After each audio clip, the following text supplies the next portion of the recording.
হয়নি, হতে পারে না। হচ্ছে তো। না, হচ্ছে না। কুকুর কি মানুষ যে তার বনভোজন হবে? মাস্টারমশাই যে বললেন। এই মাস্টারই হচ্ছে যত নষ্টের গুরু মশাই। তো কাজ স্কুলে যাবে রাখো, বসে বসে কড়াকে মুখস্থ কর। আমি যে ফিরে এসে কড়াকে মুখস্থ হয়নি, চাপকে পিঠে ছাল তুলে দেবো। যত কিছু বলি না বলে চল চল। কত ভাগা ফাজলামি করবার জায়গা পাওনি, বাপের সঙ্গে ইয়ার কি? মাস্টারমশাই যে বললেন। মাস্টারমশাই, ওই মাস্টারই হচ্ছে যত নষ্টের গলা। আর তোদের মাস্টারই একদিনকে আমারই একদিন। চল চল। বনভোজন না থাকলে সবাই খেতে হবে। মাস্টারমশাই বললেন। চল, চল বন্ধ। এই হলো কি? সকালবেলা ছেলে দুটোকে অমন করে ঠ্যাঙাচ্ছ কেন? না, ঠ্যাঙাবে না। থাক থাক, বন্ধ হয়ে থাক। আর ছেলেকে লেখাপড়া শেখাও। চাষার ছেলে কোথায় চাষবাস করবে, মাঠে যাবে, তাহলে ছেলে আমার পণ্ডিত হবে। কি হলো বলবে না শুধু শুধু চেঁচাবে? যাচ্ছি আমি বংশীচার্যের বাড়িতে। সে প্রেসিডেন্ট পঞ্চায়েত, সে বিট করুক। বনভোজন কুকুর বনভোজন।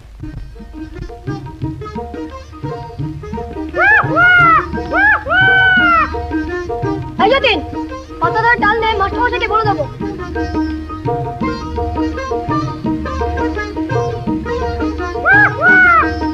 তেল, মুড়ি আর মুসুর ডাল। হ্যাঁ গো, হ্যাঁ। বসে বাবা, বসে চামকা। তোমার কি চাই গো? ও ভজহরি, এত হলান করে যাচ্ছে কোথায়? যাচ্ছি বংশীচার্যের বাড়ি। এত সকালবেলা হঠাৎ বংশীচার্যের বাড়ি, ব্যাপার কি? ব্যাপার কি? আরে মাথা আমার খারাপ করে দিয়েছে। বলে কিনা কুকুরের বনভোজন। কুকুরের বনভোজন? এ তো শুনিনি কখনো। আরে আমি কি শুনেছি কখনো? রেখেছি দুপাটাকে ঘরে বন্ধ করে।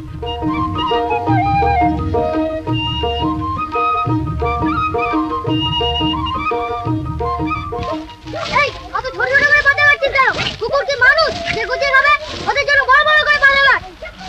এই ওটা ঝুলে রাখছিস কেন? খিচুড়িটা করবে না? লেট করতে আসছি। তোর না দেখি রে, মাস্টারমশাই দেখুন না। মাস্টারমশাই, মাস্টারমশাই, খিচুড়ি দেখি আর একটু হলুদ দেবো।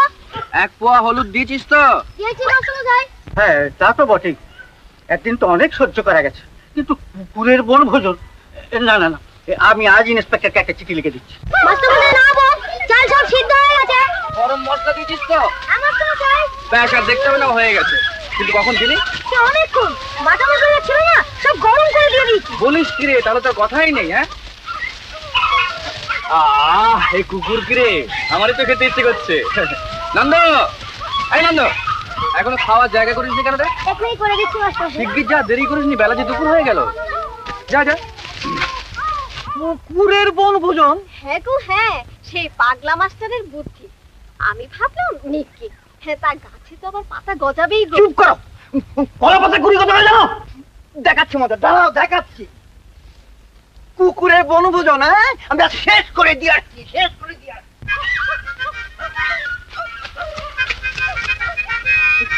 কে রে? ও গুড। এটা না ভাই, এটা নিস নি। শোন, এবারে মাইনে পেলে তোকে এটা কিনে দেবো, কেমন? হ্যাঁ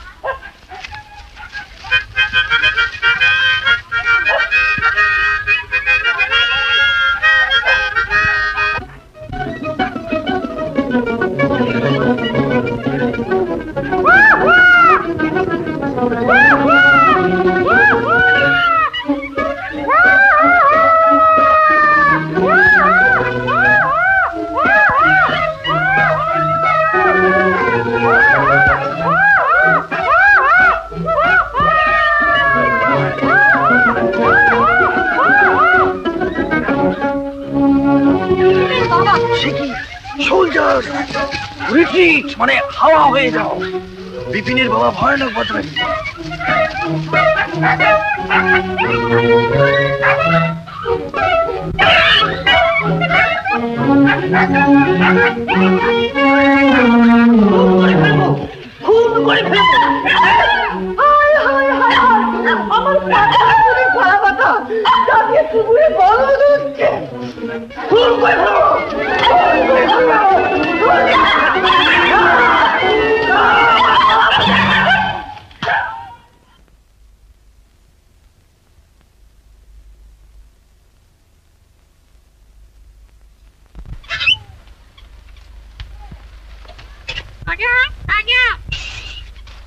কি হয়েছে? মতির মা খেতে দেয়নি? না বাবু, তোমায় নিয়ে আর পারা গেল না। আমার মাইনে পত্র মিটিয়ে দাও, আমি এখনই বিদায় হই। কেন মতির মা? আমি তো ছোলা ঝোলা গুড় পাঠিয়ে দিয়েছিলাম। রেখে দাও তোমার ছোলা আর ঝোলা গুড়। তোমার কালপক্ষী সেবা করতে এসেছি না তোমার সেবা করতে এসেছি? সারা গা খুঁজে খুঁজে আমার পা ব্যথা হয়ে গেল। নিজের তো রেঁধে খাবার মুরত নেই, 5 জনের বাড়ি পালা করে খেতে হবে। আর ঠিক সময় মতন তাদের বাড়ি না পৌঁছলে তারাই বা হেসে কোলে পরে বসে থাকে তোমার জন্য কতক্ষণ শুনি। না না, তা থাকবে না, থাকা উচিত না। কিন্তু এবেলা যেন কাদের ওখানে খাবার কথা। তুমি কেমন পাগলা ঠাকুর? রাজ্যের উটকো কথা ছাড়া কি তোমার কিছু মনে থাকে না? কেন? আজ তোমার বসাতে বাড়ি খাবার কথা গো। কি সর্বনাশ! বসকির নিচে ভয়ানক রাগী মানুষ। ইস, দেখো দেখি, কথাটা আগে মনে করে দিতে হয়। এখন নানা রকম কথা বলবে, দুম দুম করে ভাতের থালা বসাবে। 5 টাকা 4 আনা যদি 1 গজ কাপড়ের দাম হয়, তাহলে 75 গজ কাপড়ের দাম হলো খুব মুশকিলের কথা। শুধু 4 আনা গজের কাপড় কিনলেই হতো। তাহলে 75 × 4 আনা অর্থাৎ 75 শিকে, মানে 18 টাকা 12 আনা। নিতাই, কি করছিস রে? দেখি না। আচ্ছা ঠিক আছে, না দেখালি। আমরাও কালকে একটা কাজ করব, বলবো না। কি কাজ? আহা, কি আবদার রে। উনি কি করছেন আমাদের বলবেন না, আর আমরা কি করব ওকে সব বলতে হবে। বলে আমি তো ছবি আঁকছিলাম। সে কি রে, তুই ছবি আঁকতে পারিস, আমাকে বলিস নি? কই দেখি দেখি দেখি দেখি। মাস্টার মশাই এঁকেছিস বটে, বুঝলি, কিন্তু এই নাকটা আর ঠোঁটটা ঠিক আছে। আসুন, ছেলেবেলায় আমরাও পাঠশালায় পড়েছি, বাইরে থেকে শোনা যেত নামটা পড়ার আওয়াজ, না হয় কান্নার শব্দ বাড়িছে। এরকম হজি চুলেছেন। কে অঙ্কের ক্লাস বন্ধ থাকে। গুরুচরণদের ছাগলের মতো যদি আমার দাড়ি থাকতো, তাহলে আমার চেহারাটা এই রকম।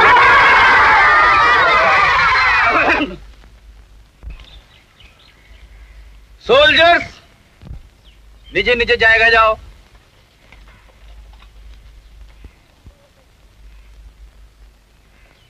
অ্যাটেনশন। বসুন। বসবো ভাই, একটু বসবার জন্যই তো এলো।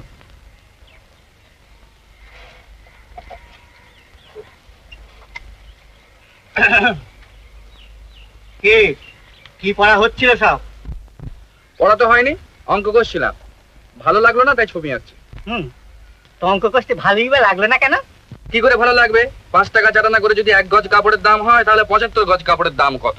শুধু 5 টাকা হয় কষে বের করা যায়, কিংবা যদি শুধু চারানারও হয় তাহলেও কোনো অসুবিধা ছিল না, কিন্তু একসঙ্গে 5 টাকা চারানা, না না, ও আজকে আমাদের ভালোই লাগলো না, তাই না? হ্যাঁ মাস্টার মশাই। তো ভাগারা বলি, হ্যাঁ ছবি আঁকতে তোদের স্কুলে পাঠানো হয়? কি গো তোর সব কথা বলছো না কেন? আমরা আর কি বলবো চার্য মশাই, আপনাকে তো দেখিয়ে দিলাম, এখন যা দিতে হয় আপনি করুন। আচ্ছা আপনারা তো রেগে যাচ্ছেন কেন আমি তো কিছু বুঝতেই পারছি না। 5 টাকা চারানা দামের 1 গজ কাপড় আমরা পরি না, তাছাড়া শুধু 1 গজ নয় 75 গজের দাম বের করো। দেখো মাস্টার, তুমি আমাকে রাগিও না বলছি, রেগে গেলে আপনাকে অদ্ভুত দেখায়, জানেন তো। আহা, ঘাটটা ঘোরাবেন না। আচ্ছা তুমি কত বড় মাস্টার আমি একবার দেখে নেব। আমি প্রেসিডেন্ট পঞ্চায়েত, আমার সঙ্গে কিনা। আচ্ছা চলো তো এসব, চলো চলো দেখে নিচ্ছি। আমি আজ ইন্সপেক্টরকে চিঠি লিখছি, ও সোমবারই এসে পড়বে।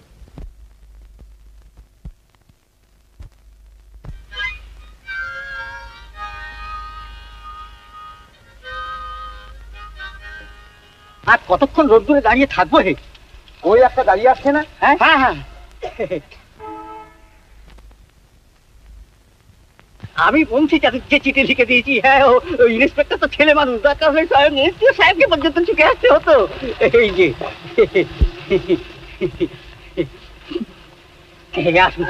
নবীনগঞ্জ আর কতদূর? আগে এইটি তো নবীনগঞ্জ, এইটি তো নবীনগঞ্জ। আসুন আসুন আসুন আসুন, আমি বংশীচারু এই গায়ের প্রেসিডেন্ট পঞ্চায়েত।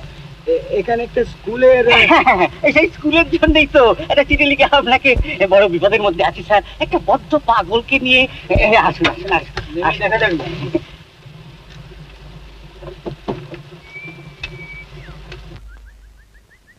মাস্টারমশাই, আচ্ছা রজত শুভ্র বন্দ্যোপাধ্যায় তাই বললেন না? হ্যাঁ। না না না, এ নাম আমরা নবীনগঞ্জে কোথায় পাবো স্যার? এখানে ওই রাধেশ্যাম, বজহরি, কাঙালিচরণ, বজর, আমি এই বংশীবদন আছি।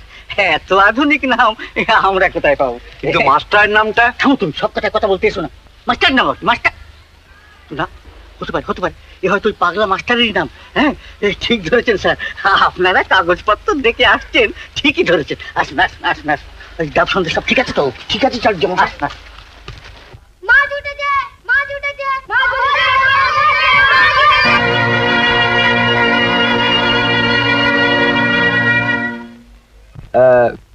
রজত শুভ্র বাবু কি? আগে হ্যাঁ হ্যাঁ, ওই তো পালের ঘোটা, মানে ছেলেগুলোকে স্কুলের কাছে ঘেঁচতে দেয় না, ওর জন্যই তো মানে গ্রামস্থ ছেলেদের ভবিষ্যৎ ভেবেই তো হুজুরের কাছে দরখাস্ত পাঠিয়েছিলাম। তা ওকে একবার দরকার যে। হ্যাঁ কিন্তু ওকে কি পাওয়া যাবে? এ কোথায় কোন বন বাজারে হয়তো ছেলের দল নিয়ে ঘুরে বেড়াচ্ছে। তার চেয়ে বরঞ্চ এক কাজ করুন না, ওই বরখাস্তের নোটিশ খানা বরঞ্চ আমার হাতে দিয়ে যাক, মানে আমি গায়ের প্রেসিডেন্ট পঞ্চায়েত কি না। চল হে মনোহর, আমরাই দেখি। এই যে দেখছি সে কি কথা, আমরা থাকলে হুজুর স্বয়ং যাবেন, এই তো ভালো কথা না। ঠিক কথাই তো, বুঝলে ভজহরি, মানে হুজুর এসেছেন একবারে সরে জমিনে তদন্ত করতে, মানে নিজের চোখে না দেখে তো আর কিছু করতে পারে না। বেশ তো আসুন আসুন আসুন আসুন।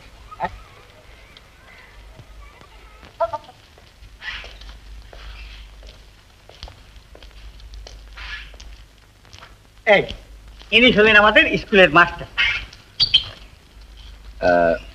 আপনার নাম রজত শুভ্র বন্দ্যোপাধ্যায়? হ্যাঁ। আপনার পিতার নাম ঈশ্বর মুক্তিনাথ বন্দ্যোপাধ্যায়? হ্যাঁ। আপনার পিতামহের নাম ঈশ্বর দীননাথ বন্দ্যোপাধ্যায়? হ্যাঁ। আপনার প্রপিতামহের নাম ঈশ্বর জগবন্ধু বন্দ্যোপাধ্যায়? তাই নাকি? তার মানে আপনি জানেন না? না। তাহলে আমার কাছ থেকে শুনে নিন। আপনার বৃদ্ধ প্রপিতামহের নাম ছিল ঈশ্বর ত্রিবিক্রম বন্দ্যোপাধ্যায়।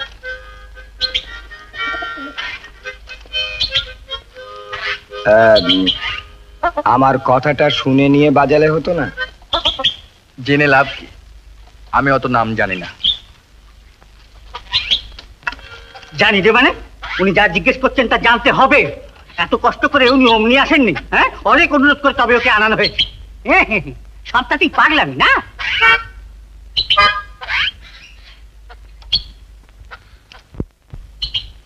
বলুন। জানি। শুনি। বলছি, আপনার বৃদ্ধ প্রপিতামহের নাম ছিল ঈশ্বর ত্রিবিক্রম বন্দ্যোপাধ্যায়, আর আপনার অতিবৃদ্ধ প্রপিতামহের নাম ছিল ঈশ্বর বীর বিক্রম বন্দ্যোপাধ্যায়। আচ্ছা, এবার স্মরণ করার চেষ্টা করে দেখুন দেখি যে ঈশ্বর রাজা বাহাদুর গোপাল কৃষ্ণ বন্দ্যোপাধ্যায় আপনার কে ছিলেন? কেউ না। না বলছেন তো? অবশ্যই মনে থাকবার কথাও নয়। আচ্ছা, আপনাদের জন্ম পত্রিকাটা দেখুন, আপসে মনে পড়বে। মনোহর, বার করো তো। স্যার, বিচারটা সেরে ফেললে হতো না? হচ্ছে। আচ্ছা, কইয়ে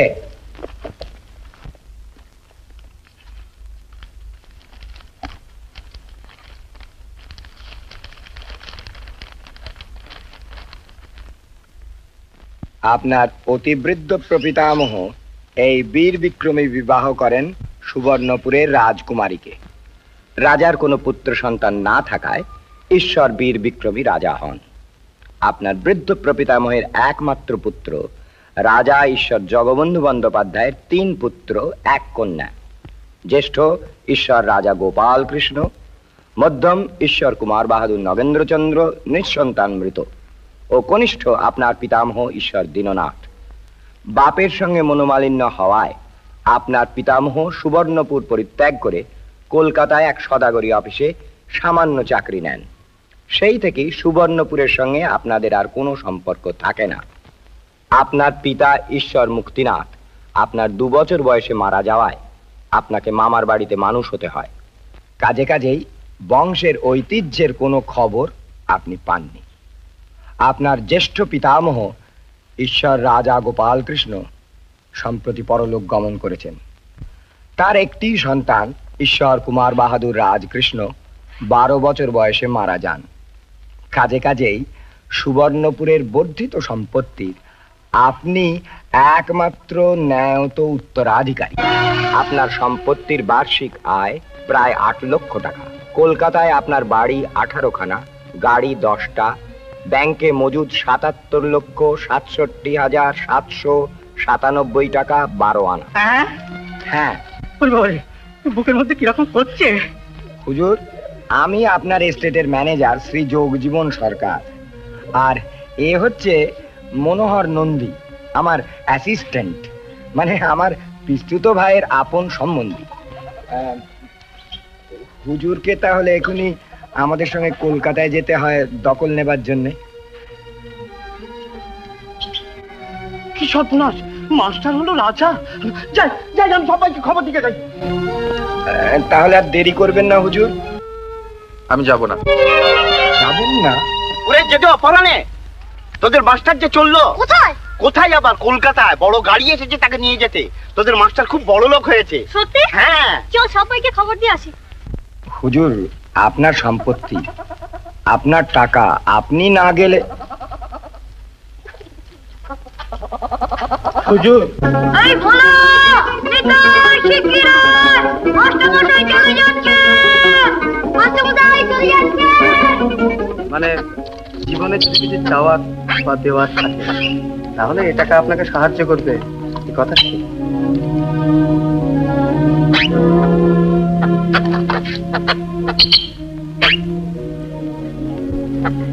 বেশ, চলুন যাওয়াই যাক।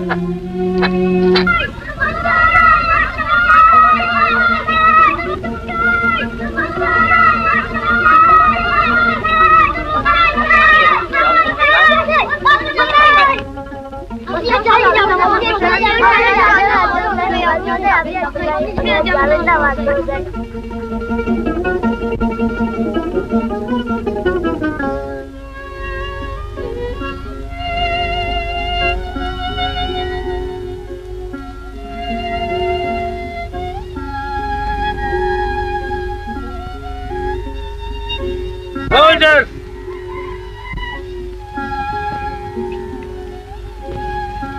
Attention!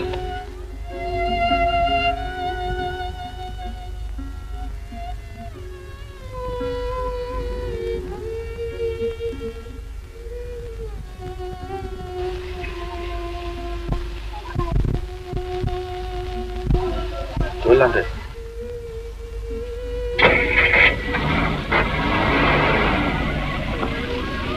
এই ড্রাইভার, রোকো রোকো রোকো রোকো।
এই প্যালেস হুজুর। আরে আরে, এরা কারা? এ সাবু আর এ বনি। মানে স্বর্গত রাজা বাহাদুরের কুকুরের খুব শখ ছিল কিনা। ও তাই, এদের বেঁধে রেখেছেন কেন? ছেড়ে দিন ছেড়ে দিন, ছেড়ে দাও। কুকুরটা আমাকে চট করে চিনতে পারে।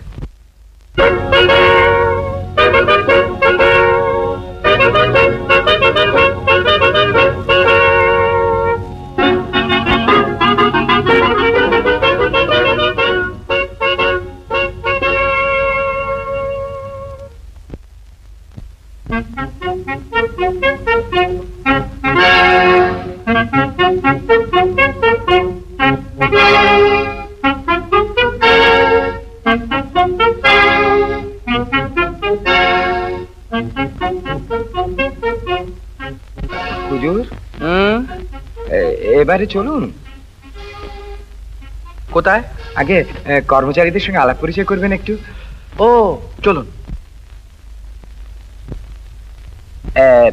আপনার দরওয়ান হীরা সিং, মাধো সিং, লাল সিং, প্রদ্যুম্ন সিং, হরি সিং, মহেন্দর সিং।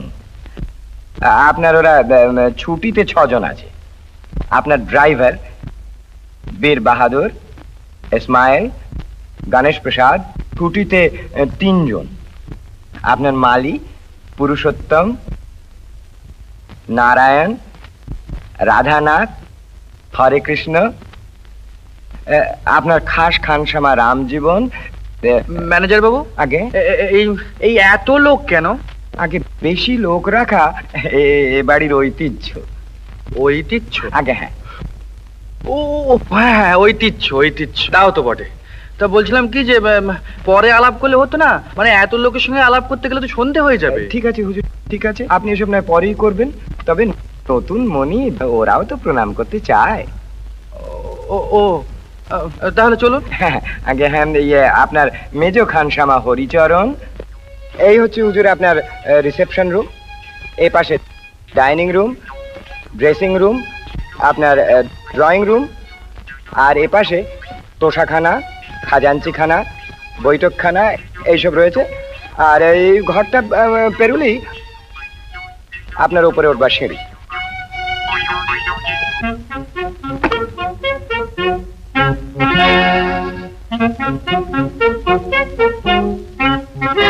মনোহর বাবু, হুজুরের মাথাটা যেন একটু অদ্ভুত অদ্ভুত রামজীবন, অদ্ভুত। ঐতিহ্যের অচলায়তন বুঝি এবার ভাঙলো। এই হলো হুজুর আপনার অতিবৃদ্ধ প্রপিতামহ ঈশ্বর বীর বিক্রমের ছবি। আর এদিকে আপনার বংশের মহিলাদের সব ছবি রয়েছে। আর হুজুর এদিকে আপনার ঘর।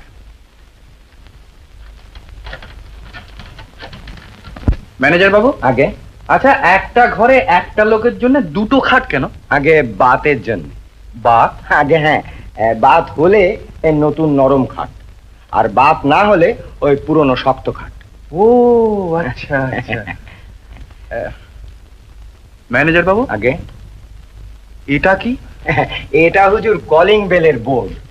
আমাকে ডাকতে হলে 1 নম্বর সারির 1 নম্বর, আপনার হেড খানসামা 1 নম্বর সারির 2 নম্বর, আপনার মেজো খানসামা 1 নম্বর সারির 3 নম্বর, আপনার ছোট খানসামা 1 নম্বর সারির 4 নম্বর, আপনার হেড বাবুর্চি 1 নম্বর সারির 5 নম্বর, আপনার হেড রাঁধুনি 1 নম্বর সারির 6 নম্বর, আপনার বড় নায়েব হলো 2 নম্বর সারির 3 নম্বর।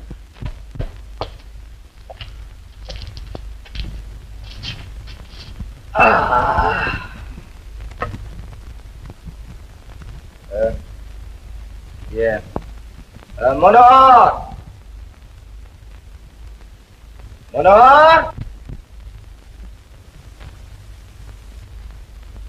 ওই মনোহর,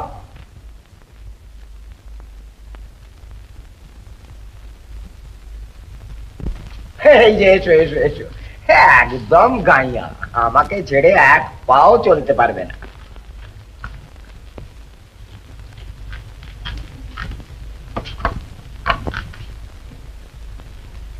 না, 1 নম্বর সারির 3 নম্বর।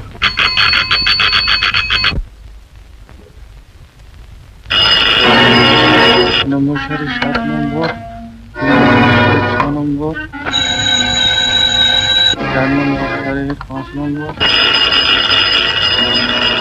6 নম্বর সারি 3 নম্বর,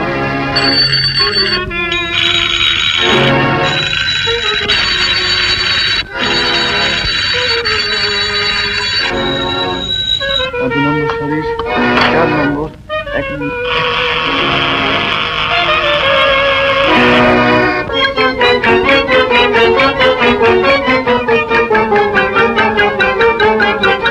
এই যে এসে গেছে।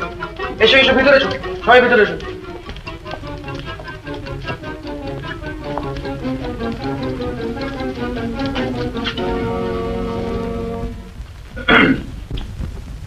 ছোলা আছে, ঝোলা গুড়, ছাতু,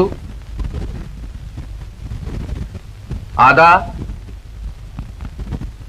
কাঁচা লঙ্কা। কি ব্যাপার, কি সকলকে একসঙ্গে তলব মানে হুজুর? ম্যানেজার বাবু, এরা সব বোবা কেন? মানে আমি জিজ্ঞাসা করছি ছোলা, ঝোলা গুড়, আদা, কাঁচা লঙ্কা, ছাতু এসব আছে কিনা, মানে পাখি আর খরগোশগুলো খাবে। তা এরা আমার কথা কেউ জবাবই দিচ্ছে না। আমি এক্ষুনি আনিয়ে দিচ্ছি হুজুর। মনোহর, আগে আমি বাজারে লোক পাঠাচ্ছি। আচ্ছা তোমরা এখন যাও। আমি যেতে পারি? সারাদিনটা খুব ধকল গিয়েছে কিনা? হ্যাঁ হ্যাঁ, নিশ্চয়ই যাবে। আচ্ছা ম্যানেজার বাবু, আগে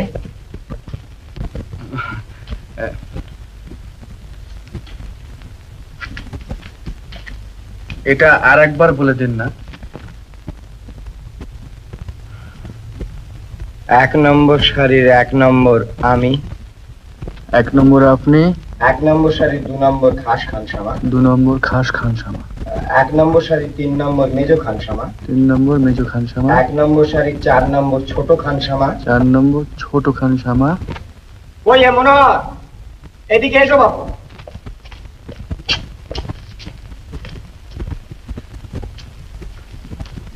এই যে মনিব নিয়ে ঘর করা চলবে না, পাগল হয়ে যেতে হবে। 10 বার শুধু কলিং বেলের সুইচ বোর্ড মুখস্থ করিয়ে এলাম। চাকরির নিকুচি করেছে, রিজাইন কর। আজই আমি রিজাইন কর।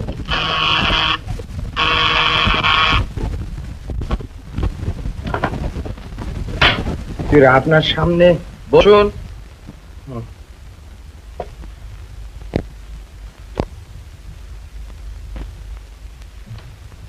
একটু বিশ্রাম করে নিন, তারপরে ওই কলিং বেলের বোর্ডটা আমাকে আর একবার বুঝিয়ে দেবে। আমি সব ভুলে গেছি। আগে না, বিশ্রামের কি দরকার? আমি এক্ষুনি বুঝিয়ে দিচ্ছি। আচ্ছা আচ্ছা, থাক, দরকার নেই, আবার সব ভুলে যাব। 1 নম্বর সারির 1 নম্বর তো আপনি। আগে হ্যাঁ। তা আমার যখন যাকে দরকার হবে আপনাকে ডেকে আপনার কাছ থেকে নাম্বার জেনে নিই, আমি তাকে ডাকবো। আগে হ্যাঁ, তাই করবেন। তো হুজুর, আমি এখন যেতে পারি? হ্যাঁ পারেন, কিন্তু কিন্তু আমাকে এক্ষুনি 4টে মাউত অর্গান আনিয়ে দিন। আগে মাউথ অর্গান বোঝেন না?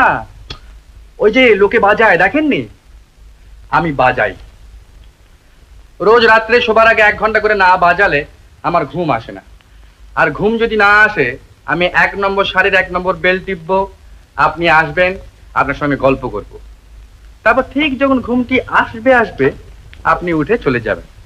ঘুম কিন্তু আসবে না, আমি আবার উঠবো, আবার বেল টিপবো, আবার আপনি আসবেন। আমি এক্ষুনি আনিয়ে দিচ্ছি হুজুর।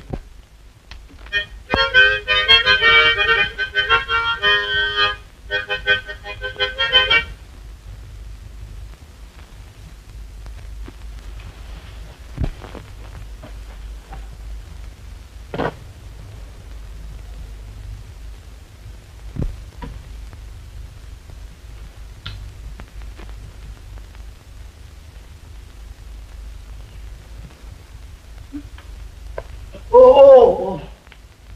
না, এটা তো বাতে।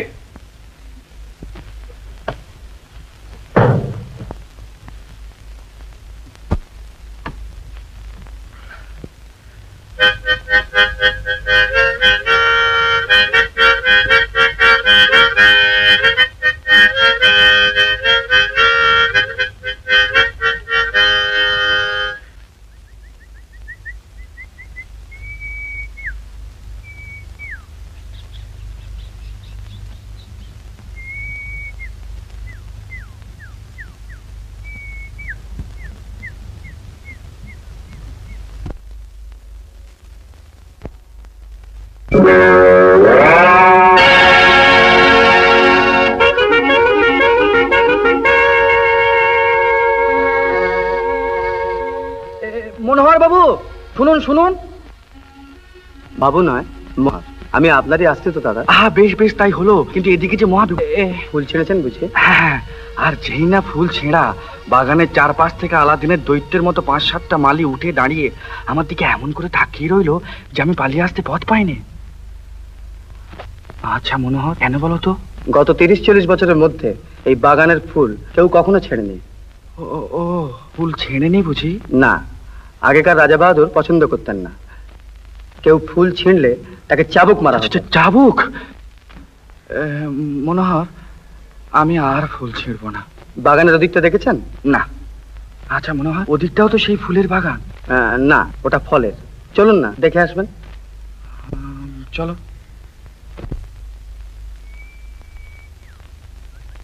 বাহ মনোহর, এইখানে তো অনেকখানি খালি জায়গা আছে। হ্যাঁ, এখানে আমি আমার ওই খরগোশ, গিনিপিগ, পাখি এদের থাকবার আস্তানা করে দেবো। হ্যাঁ, তোমার কাছে টেপ আছে মনোহর? টেপ তো নেই দাদা। ও, টেপ নেই? আচ্ছা, তুমি এইখানটা দাঁড়াও, এইখানটা দাঁড়াও, আমি জায়গাটা হাত দিয়ে মেপে নিই। এই নাও।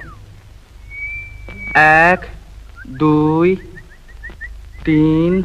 আমি বলছিলাম কি দাদা, ইঞ্জিনিয়ার বাবুকে খবর দিলে হতো। আপনি আবার কষ্ট করে। ইঞ্জিনিয়ার বাবু? ঠিক বলেছো মনোহর। এই কি জানো, আমি যে বড় লোক হয়েছি এটা মাঝে মাঝে ভুলে যাই। মানে খুব গরিব ছিলাম তো। দাদা, অবসর সময়ে কাগজটা পড়ে দেখবেন। এটা কি? কবিতা। আপনি কাল এলেন তাই লিখে ফেললাম। তুমি কবিতা লেখো মনোহর? আগে হ্যাঁ, তুমি তো গ্রেট ম্যান হে। কি যে বলেন দাদা, কোনো সময় পড়ে দেখবেন। কোনো সময় কেন, আমি এক্ষুনি পড়ে দেখবো।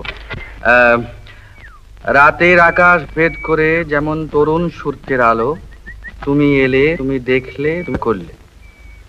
না না, এই বড্ড বাড়াবাড়ি হয়ে গেছে মনে হয়। তুমি এলে, তুমি দেখলে, তুমি জয় করলে। Morning suit, lounge suit, ordinary suit, dinner dress, চোস্ট পায়জামা, sherwani, Indian dinner suit, dhoti, পাঞ্জাবি, শার্ট, গেঞ্জি, আন্ডারওয়্যার, রুমাল, খদ্দরের ধুতি, পাঞ্জাবি, চাদর, টুপি, শু জুতো, dinner shoe, Albert, new cut, নাগরা, কাবলি, চপ্পল, চটি, সবই তো করাতে হবে। ডিফারেন্ট ফাংশনে ডিফারেন্ট পোশাকে যেতে হবে। এই বাড়ির ঐতিহ্য। Excuse me sir.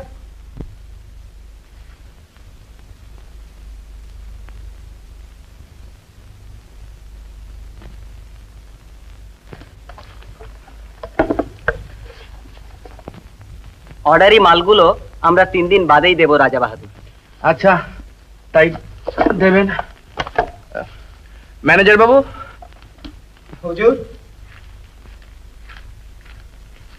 আমি এখন যেতে পারি? আগে হ্যাঁ, নিশ্চয়ই। আচ্ছা।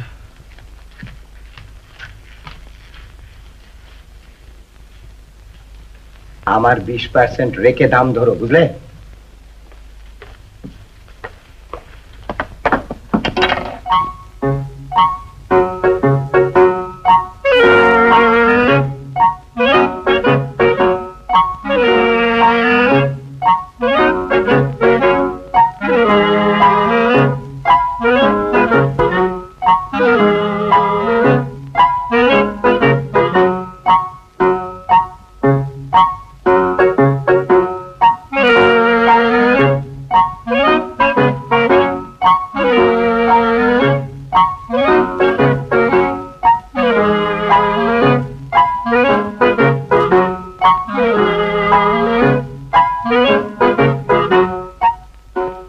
রামজীবন, মারা পড়বো রে, রোজ রোজ এইসব পড়া।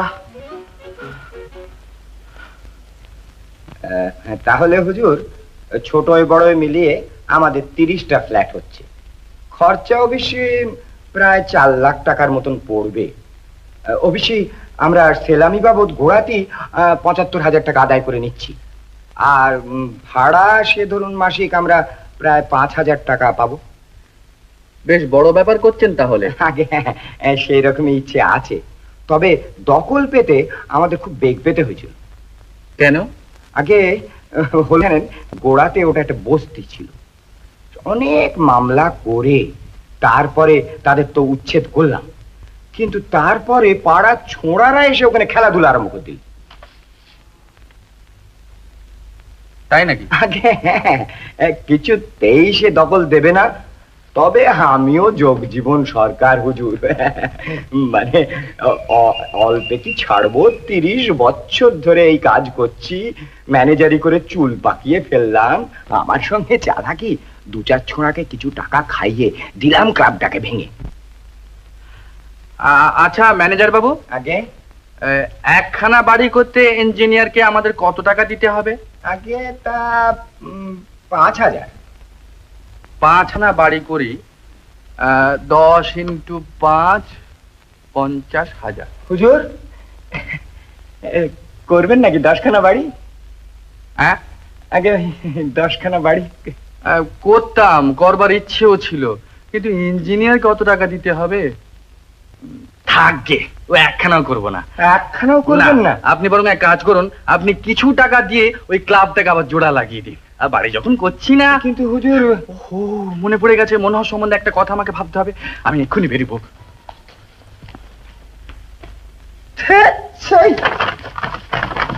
তবে আর বলছি কি, কোনো মতে স্থির নেই। একবার বলছে 10খানা বাড়ি করবো, আর তার পরের মুহূর্তে বলছে একখানাও বাড়ি তৈরি করবো না। বাড়ি তৈরির সময় 20-25 হাজার, সেলামের ধরুন 20-25 হাজার ইজিলি পকেটে আসতো, তা নয়। কিন্তু তুমি 2 মাস একটি পয়সাও দাওনি। সোসাইটিতে পজিশন দেখে বাড়ি ভাড়া দিয়ে আমাদের এবার চলে কি করে বলো তো? আর মেয়েটা হয়েছে তেমনি বেয়ার। ক্লাবটাকে ভালো করে চালালে বড় বড় লোকের ছেলে মেয়েরা আসে, আমাদেরও সংসারটা চলে যায়। তা নয়, ক্লাবের টাকা তুমি সংসারে খরচ করতে পারবে না, লোকে চোর বলবে। যাকে ওসব কথা, এক কাজ করো দেখি,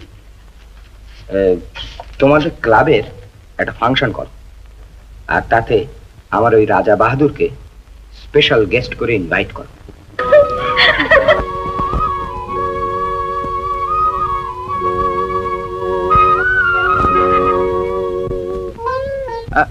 আপনি একটু দাঁড়িয়ে যাবেন। আপনি মানে আপনি একটু আগে যখন হাসছিলেন, আপনাকে বেশ দেখাচ্ছিল।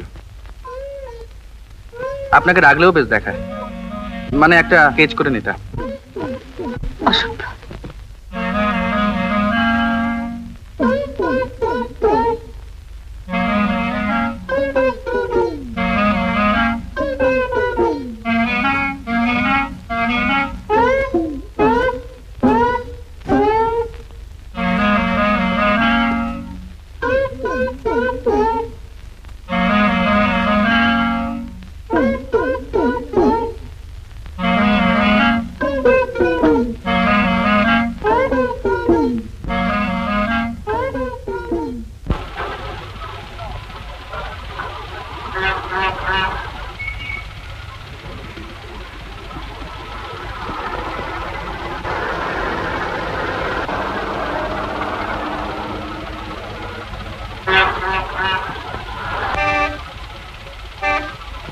এই ড্রাইভার, রোকো রোকো রোকো রোকো, একদম রোকো।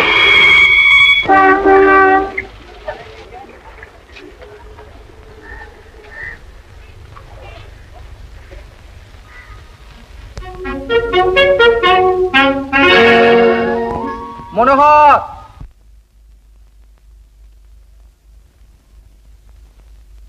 মনোহর,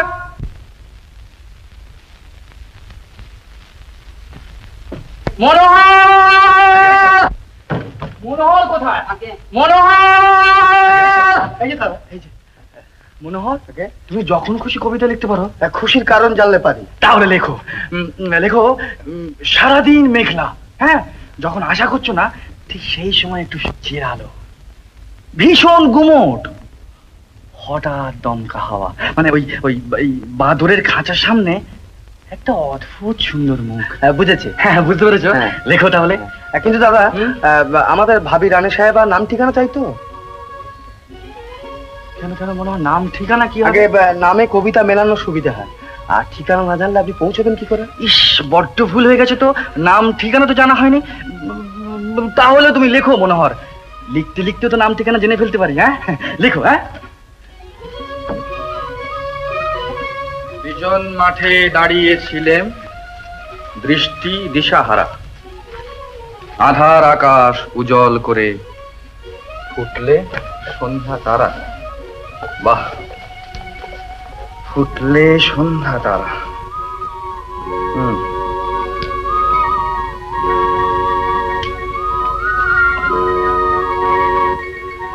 বলছেন আমি যাচ্ছি, কিন্তু 30 বছর ম্যানেজারই করছি, আমি জানি না আমাদের রাজা বাহাদুর নেকলেসের অর্ডার দিতে পারেন।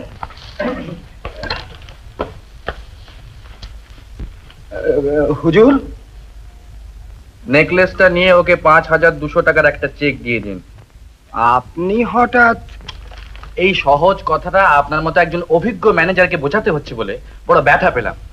এই যে হীরের দর আর সোনার দর কিরকম হু হু করে বেড়ে যাচ্ছে, তার কোনো খবর রাখেন? রাখেন না। আমি লক্ষ্য করেছি আসল কাজের দিকে আপনি কোনো রকম দৃষ্টি দেন না। যান, ওটা নিয়ে আসুন।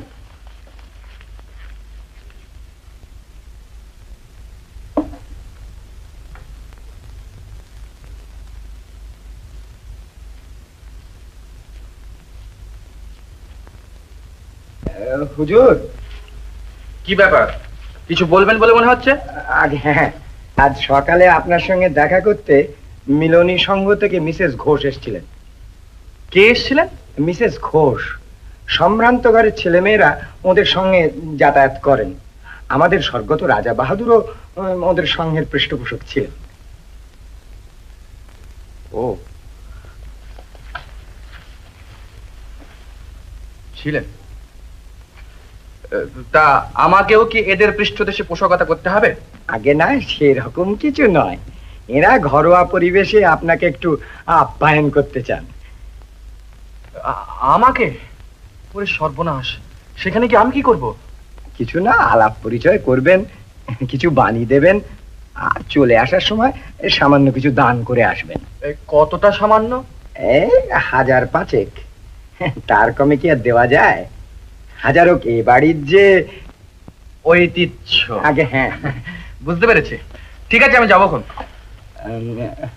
হুজুর, ইয়ে বলছি ম্যানেজার বাবু, আগে বাজনা শুনবে? আগে না, জুয়েলার বসে আছে তো, টাকাটা আমি দিয়ে আসি হুজুর।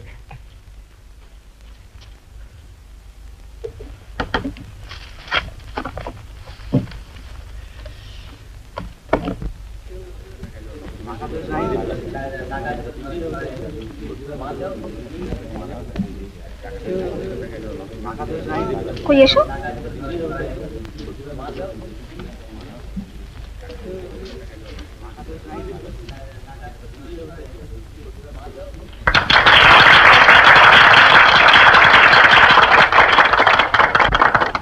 আজকের প্রোগ্রাম আপনাদের জানিয়ে দিচ্ছি। প্রথমে সংঘের সেক্রেটারি আমার মেয়ে মালিনী ঘোষের একক নৃত্য, তারপর সংঘের ছেলে মেয়েদের সমবেত সঙ্গীত, পরে সংঘ সম্বন্ধে সেক্রেটারির সংক্ষিপ্ত রিপোর্ট, তারপর আমাদের সম্মানীয় প্রধান অতিথি রাজা বাহাদুর রজত শুভ্র বন্দ্যোপাধ্যায়ের ভাষণ, পরে অনুষ্ঠান সভাপতি আমাদেরই লেডি ভট্টশালীর বাণী এবং সবশেষে ধন্যবাদ জ্ঞাপন। আপনাদের অনুমতি নিয়ে এবার অনুষ্ঠান আরম্ভ করা হচ্ছে।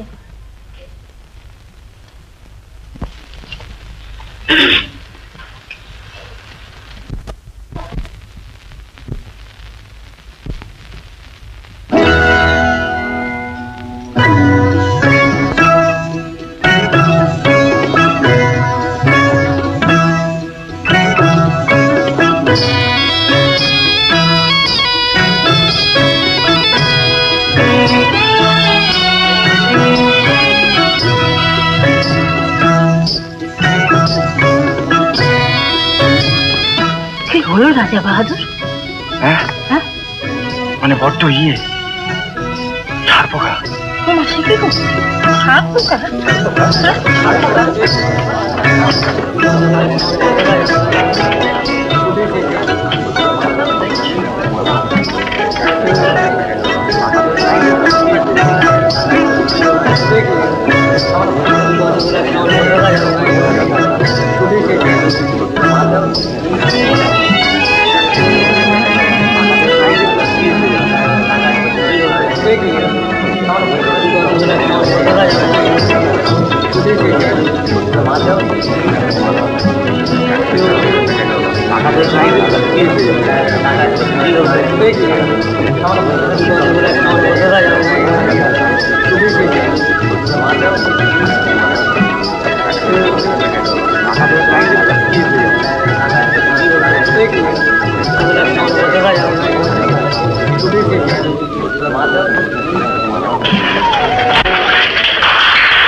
সুন্দর সুন্দর, ওয়ান্ডারফুল।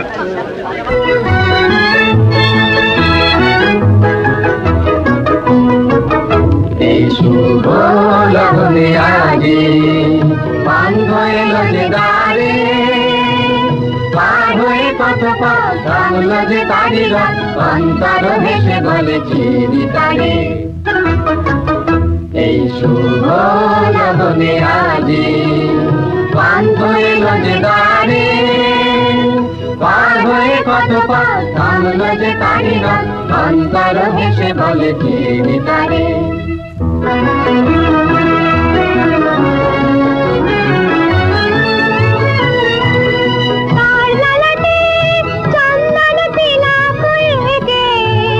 শুভ স্বাগতম জানাবো গো তারে ডেকে, ধূপে ধীপে বারে বার আরতি যে হবে তার, বাজিব গো বরণের মনিহারে। গানটা শেষ হয়ে এলো। বাসবি, তোর মেকআপটা ঠিক করে দে তো। শাড়িটা পাল্টে নেবে নাকি? তোরা ওকে নিয়ে আয়, আমি এগুচ্ছি। পার হয়ে কত পথ ভাঙল যে তারি রথ, অন্তর ভেসে বলে চিনি তারে। এই শুভ লগনে আগে তোর নাম কি রে? পিন্টু। পান হইল যে দারে। তোর নাম কি রে? আমার নাম রজত। সমবেত সঙ্গীতের পর আমাদের পিন্টু, সেক্রেটারির তুই রিপোর্ট। স্কুলে যাস? হ্যাঁ, তোদের স্কুলের নাম কি রে? যাই না, বোকা। অনেক স্কুল গল্প। মাননীয়া লেডি আমিও বলতে ভট্টশালী, পারি। সমবেত মহিলা বৃন্দ, তাহলে বলো। মন্ডলী, দাঁড়া না, ব্যাপারটাকে শুনে নি। আমাদের মিলনী সংঘ আচ্ছা, প্রথম স্থাপিত হয় এক শিয়াল আজ ছিল, থেকে 4 বুঝলি? বছর আগে। সে নানা রোজ দুঃখ ও কাঁকড়া ধরে অর্থাভাবের খেত। মধ্য দিয়ে একদিন এই এক 4 বছর বুদ্ধিমান আমরা কাঁকড়া চালিয়ে ঠিক এসেছি। করলে 5 যে জনের যে কোনো অকথ্য উপায়ে দানে বাঁচবার আমরা একটা কোনো রাস্তা রকমে বের সঙ্গ করতেই পেতে হবে। দিন। তখন প্রথম সেই বছর আমাদের বুদ্ধিমান আয় কাঁকড়া হয়েছিল শিয়ালের চাঁদা কাছে বাবদ বলল যে হুজুর 282 আপনারা টাকা একটা ভালো ঘর আর আপনি ডোনেশন দান বাবদ করেন না কেন? আমরা তো 3175 আপনার টাকা, খাবার, মোট আপনি যদি রোজ 3457 আমাদের টাকা খাবার আটানা, একটা ফাংশন, দান করে ঘর খান, ভাড়া, তাহলে আমরা খুশি মনে মরতে পারি। প্রেসের শিয়াল তো বিল মহা ইত্যাদি আনন্দে বাবদ বলল, খরচ হয় তথাস্তু। 3922 টাকা 12 আনা। সে আর বছর আমাদের এদিকে লোকসান অন্যান্য থেকে কাঁকড়ারও সাপ, 565 টাকা বুঝলি? 4 আনা।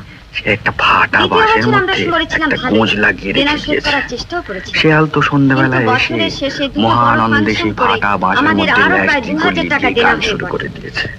তখন সেই বুদ্ধিমান তৃতীয় কাকড়া বছরে মানে গত সবাইকে ডেকে বছরে বলল, আমাদের "ভাই সব, সংঘকে নানা রকম দুর্বিপাকের আজ মধ্যে মরি। পড়তে হয়।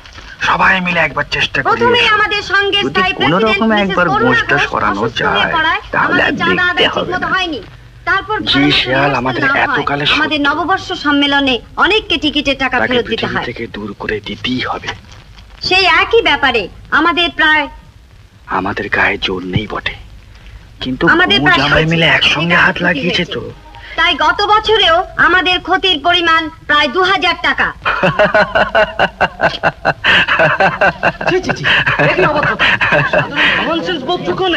এদিকে ল্যাজ তো বাঁশের চাপে ফাটাক করে তুফান, আর শিয়ালে এবার আমাদের মাননীয় প্রধান অতিথি হুক্কা হওয়া, রাজা বাহাদুর হুক্কা হওয়া। শ্রী রজত শুভ্র একটু চিৎকার করলে হবে বন্দ্যোপাধ্যায়কে কি? কিছু বলবার জন্য ল্যাজ তো অনুরোধ আর জোড়া জানাচ্ছি। লাগবে না। শুনছেন শিয়াল সমাজে মুখ দেখাবে কেমন করে? রাজা বাহাদুর, হ্যাঁ। রাজা বাহাদুর কি ওইখান থেকেই বলবেন? ও, না মানে আমি যাচ্ছি। দেখবেন একটু তাড়াতাড়ি বলবেন, আমার আবার এতগুলো পাতা পড়তে হবে।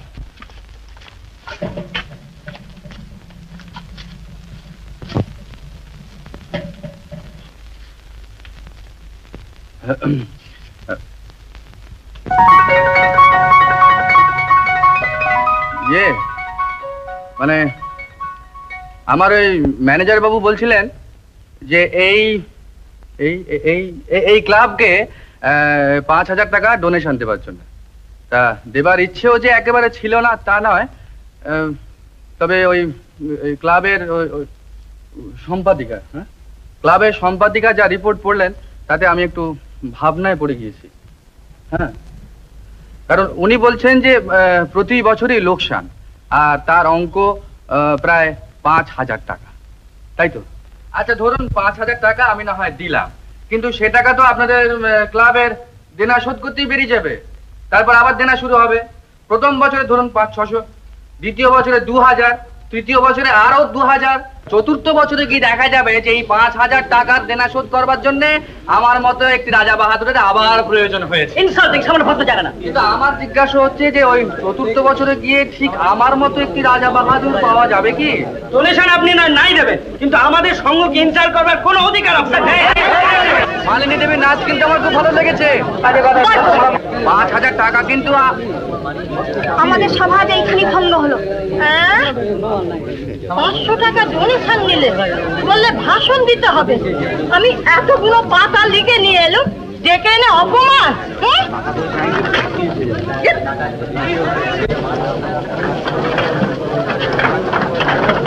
আমাদের সকলের অপমান। হঠাৎ বড় লোক তো। শুনছেন? আমাদের বাড়িতে একবার যাবেন? তার মানে আমাদের বাড়িতে গেলে আপনাকে রাগিয়ে দিতাম, আর রাগলে না আপনাকে দারুণ সুন্দর দেখায়। এই তো ঠিক এইরকম একটা চেহারা স্কেচ করে নিতাম। ইডিয়েট।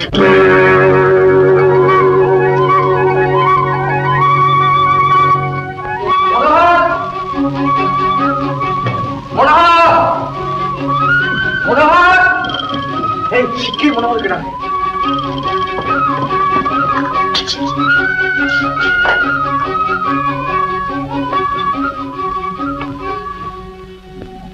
এই যে জরুরি তলব কেন দাদা? মনোহর, আবার কবিতা লেখো। দেখা পেয়েছেন তাহলে? হ্যাঁ, দেখা পেয়েছি, নাম জেনেছি, ঠিকানা জেনেছি, কিন্তু মনোহর সব গোলমাল করে বসে আছে। কেন, কি হলো? কি হলো? অনেক কিছু। বিকেলবেলা সঙ্গে গেলাম তো, তারপর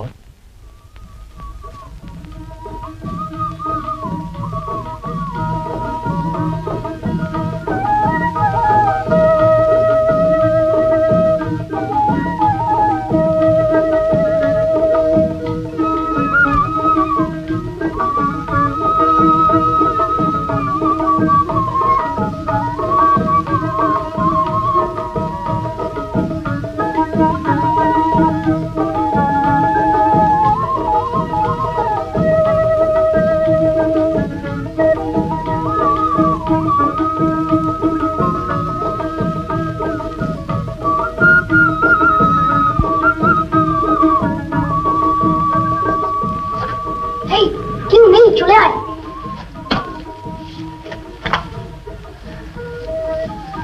ওপারে কেউ আছে নাকি রে? আর করবো না, আমাদের ছেড়ে দিন। এগুলো এনেছিস কেন?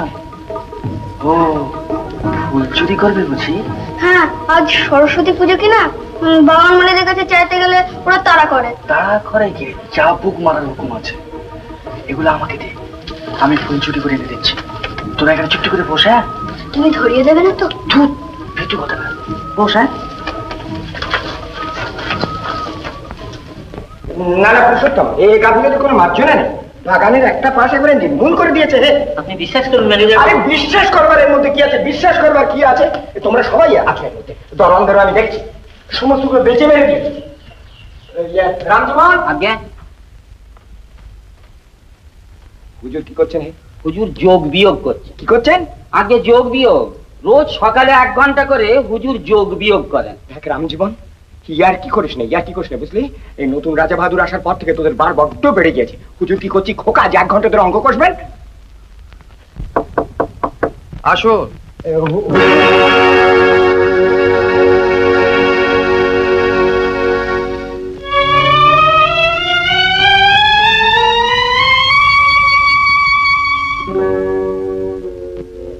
হুজুর বলুন।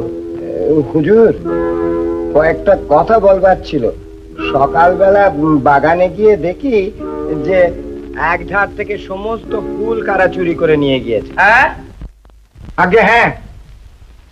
সে কি, আজ 30 বছর গাছের ফুল কেউ ছেড়েনি।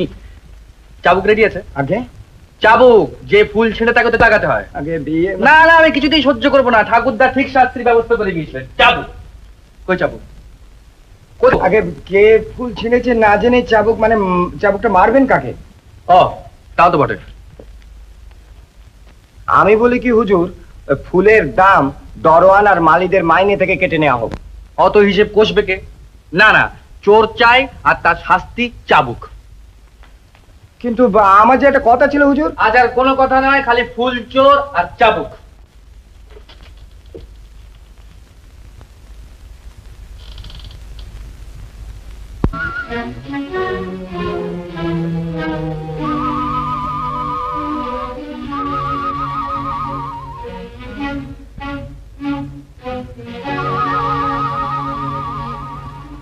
হঠাৎ বড় লোকের খেয়াল ও মেজাজ পাল্টে যাবার আগে যা পারা যায় আদায় করে নিতে হবে। এক গাদা ছবি এঁকেছে, দামি দামি গহনা কিনছে। মেয়ে যদি ভালো করে খেলিয়ে তুলতে পারে তাহলে তুমি তো রাজার শাশুড়ি হবে। আর আমিও তো তোমার সারা জীবনের বিজনেস পার্টনার। খান দুয়েক বাড়ি আর নগদ 4-5 লাখ টাকা নিয়ে আমিও রিটায়ার করতে পারবো। কিন্তু হায়ের মধ্যে আর কোনো কিন্তু নেই। বিয়ে করতে যদি রাজি না হয় তাহলে পুরনো উপায় ধরো। ফটোগ্রাফারকে খবর দাও, লুকিয়ে চুরিয়ে খান কয়েক ছবি তোলো, সেই ছবি দেখাও আর হাজার হাজার টাকা রোজগার করো। ছি ছি, কি বলছো তুমি? টাকার জন্য মেয়েকে দিয়ে জঘন্য কাজ করাবো? হ্যাঁ করাবে। মা সারা জীবন জঘন্য কাজ করলো, আর মেয়েই বা পারবে না কেন? না, মালিনীকে কিছুতেই আমি কাজ করতে দেব না। টাকা আমার চাই না। তোমার হয়তো চাই না, কিন্তু আমার চাই যে।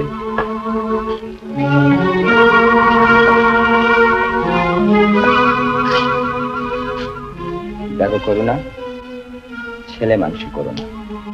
রজত, শুভ্র আর মালিনী তোমার আমার সোনার খনি। না, কি আর করবো বলো, নিজের ভালো যদি না বোঝো। ঠিক আছে,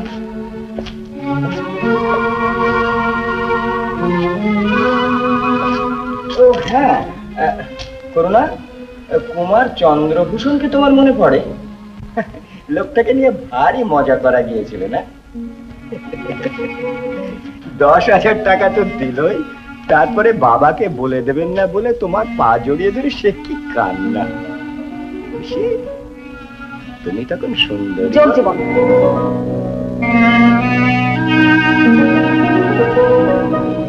বলছিলাম কি, তোমার মেয়ে যদি এই গল্পটা শোনে তাহলে কৃতি মায়ের মেয়ে বলে খুব গৌরব বোধ করবে, তাই না?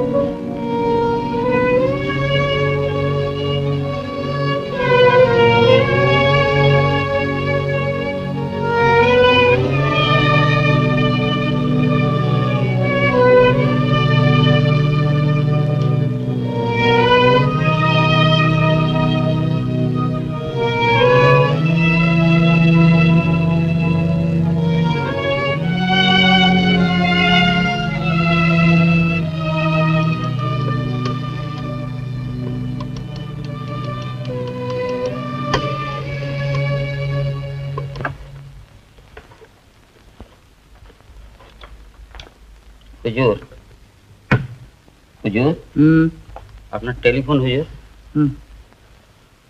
Hello hello. ও হ্যাঁ হ্যাঁ হ্যালো হ্যালো। হ্যাঁ হ্যাঁ কি বলছেন? আজ বিকেল 4টে? হ্যাঁ হ্যাঁ নিশ্চয়ই যাব। না না কিচ্ছু মনে করিনি। আচ্ছা নমস্কার। ও হ্যালো হ্যালো শুনছেন আপনার মেয়ে অন্য অন্য বাড়ির মতো কিছু আনইউজুয়াল দেখলেই অন্য তুলে নেবে। জি আগে আজ বিকেল থেকে শুরু করো। আচ্ছা। আর খরচ খরচার জন্য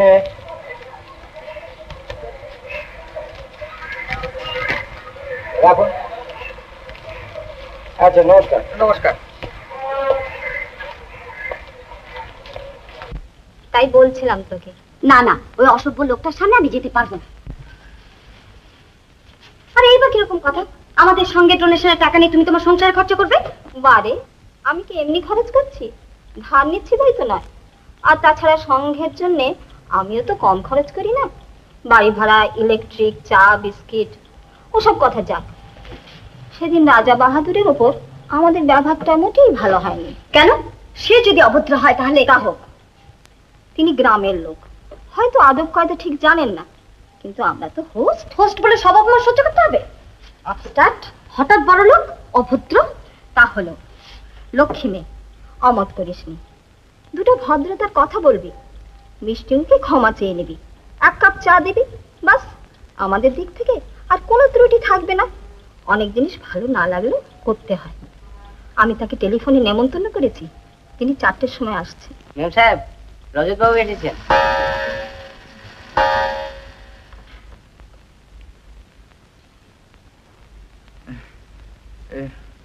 কি জানেন, মানে আমাদের বাড়িতে একটা ঘড়িও ঠিক টাইম দিচ্ছে না, বুঝলেন?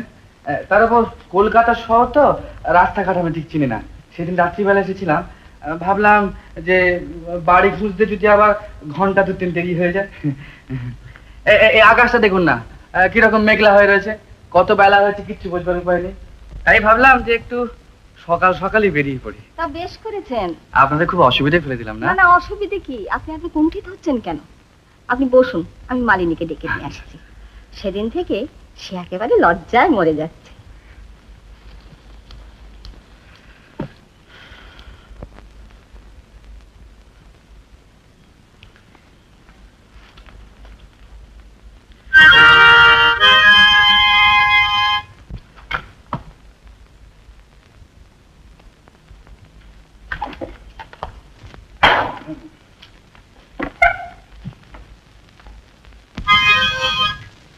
রাজা বাহাদুর, এই আমার মা।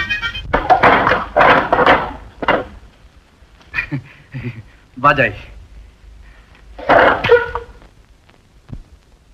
এই আমার মেয়ে মালিনী, আর ইনি রাজা বাহাদুর। বেশ বেশ বেশ বেশ, পরিচয় দেওয়ার দরকার নেই। আপনি হলেন মিসেস ঘোষ, ইনি হলেন মালিনী, আমি হলাম রজত।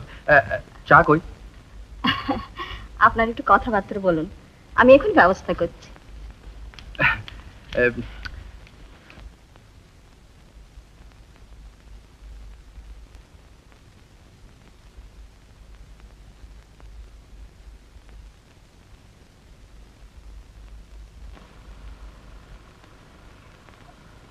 বসুন। যদি না বসি? মানে? যদি চা না খাই? তবে এলেন কেন? আপনাকে নিয়ে যেতে। রাগ করছেন কেন? এর আগের 2 দিন না হয় আপনার সঙ্গে একটা একটা যাচ্ছে তাই ব্যবহার করে ফেলেছিলাম, তাই ভাবছিলাম যে আপনার কাছে ক্ষমাই চেয়ে নি।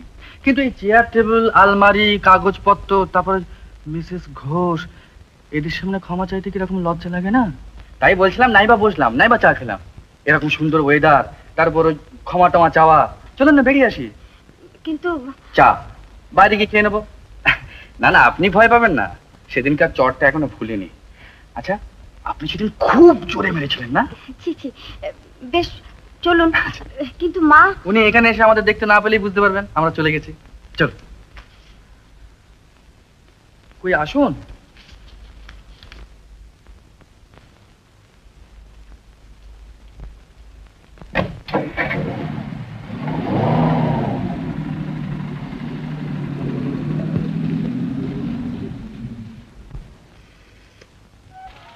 কি জানেন, আমার হঠাৎ মনে হলো আমি তো এলোমেলো কথা বলে ফেলতে পারি, আর আপনিও কষে চড় লাগাতে পারেন, কিন্তু সেটা একেবারে ড্রাইভারের সামনে, না না, সে বড় খারাপ লাগবে। ও তাই বুঝি আমাদের বাড়িতে এসে ড্রাইভারকে ছেড়ে দিলেন? এমনি ছেড়ে দিইনি, অনেক হিসেব নিকেশ করে। তবে আমি তো হঠাৎ বড় লোক, গাড়ি চালাতে পারি না, তাহলে বেড়াতেই বা যাবো কি করে, আর আপনার কাছে ক্ষমাই বা চাইবো কি করে? সেই জন্য অনেক কষ্টে মাথা খাটিয়ে একটা কায়দা বের করে ফেললাম। কায়দা? একটা টাকা নিয়ে হেড তেল করলাম। হেড পড়লে আপনি গাড়ি চালাতে পারেন, আর তেল পড়লে আপনি পারেন না। খুব বুদ্ধি তো। না না, ঠাট্টা নয়, সত্যি সত্যি হেড পড়লো, আর আপনিও গাড়ি চালাতে পারলেন। আমারও ক্ষমা চাওয়ার সুযোগ হয়ে গেল। আচ্ছা মালিনী দেবী, আপনি আমায় ক্ষমা করতে পারেন না? ক্ষমা তো আপনার কাছে আমারই চাওয়ার কথা। কেন কেন? সেদিন আপনি আমাদের অতিথি ছিলেন, সত্যি চড় মারাটা খুব উচিত হয়েছিল। হ্যাঁ, আপনি বিশ্বাস করুন, আমি পরে ভেবে দেখলাম যে সেদিনে আমার চাল চলনটা আগাগোড়া কিরকম এলোমেলো হয়ে গেছিল। এই যেমন ধরুন, স্টেজে আপনাকে দেখে লাফিয়ে ওঠা আমার উচিত হয়নি, তারপর সেটাকে সামলাতে গিয়ে ছাড় পোকা বলে গোলমাল করা, সেটাও উচিত হয়নি।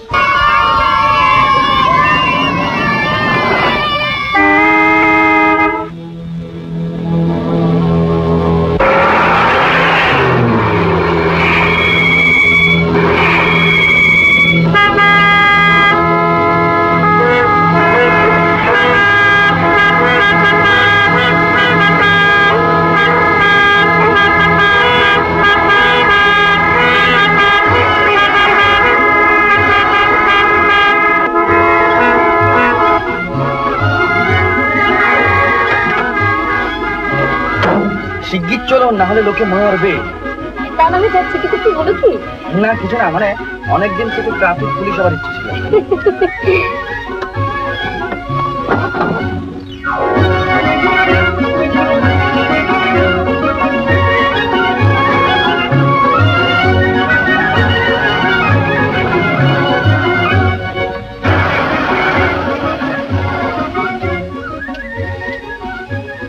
কাল কখন আসছেন? কাল? কাল, কাল পরশু তরশু, তারপরের দিন, মানে রোজ। ঠিক 4টে। কিন্তু আপনি কি করে যাবেন? ড্রাইভার তো নেই। আছে আপনার পিছনে।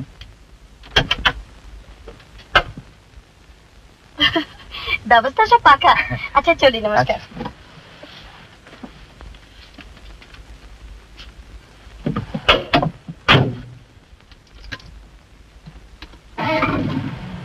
আরে মনোহর, তোমায় কখন থেকে খুঁজছি। আগে যে জন্য খোঁজাখুঁজি করছিলেন সেটা শেষ করতে একটু দেরি হয়ে গেল। ও, তুমি কবিতা লিখে ফেলেছো? বেশ বেশ বেশ বেশ।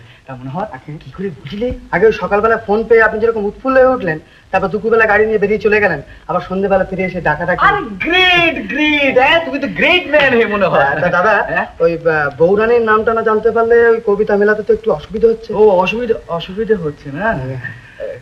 অসুবিধা হলেও তুমি মেলাও মনোহর, তা না হলে তুমি কিসের কবি হে? হ্যাঁ,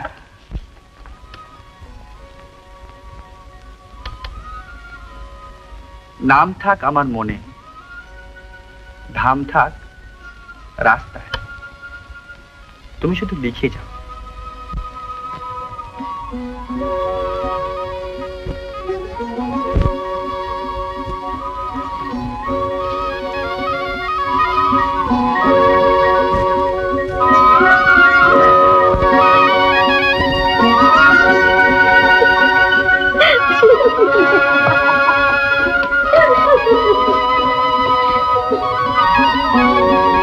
অ্যাফিনিটি বোঝেন মিস ঘোষ? মানে আত্মার একত্ব।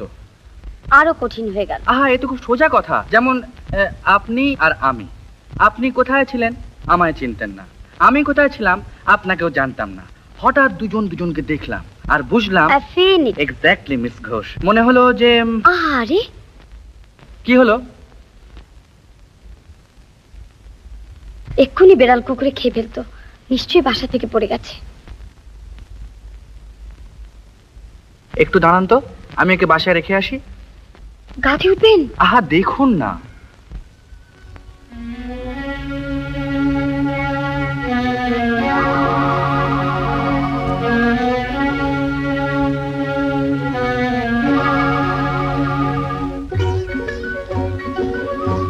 এখানে উঠে আসবেন, বেশ চমৎকার জায়গা।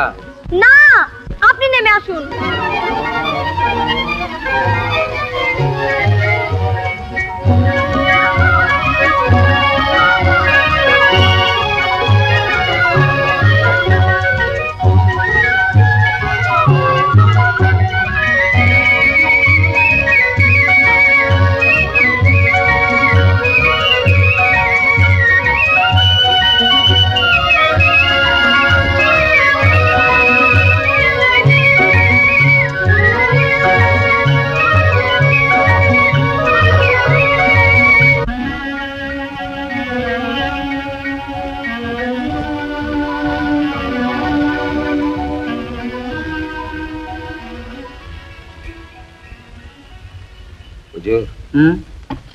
ও আপনি, কি ব্যাপার?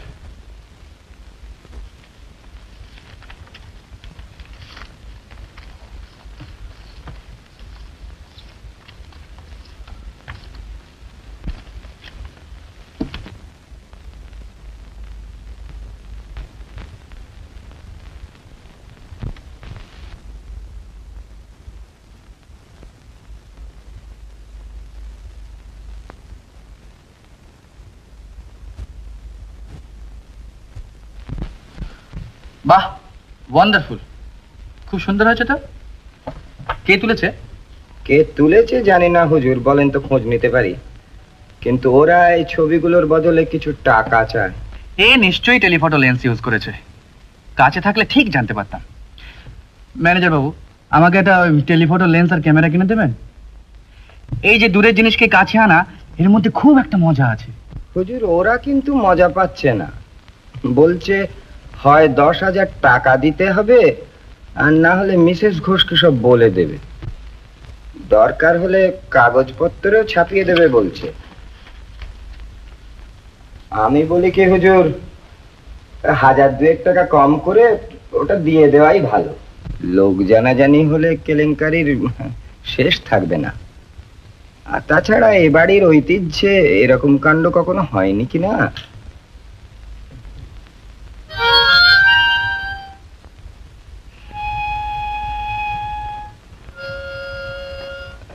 হুজুর, তাহলে ওদের কি বলবো?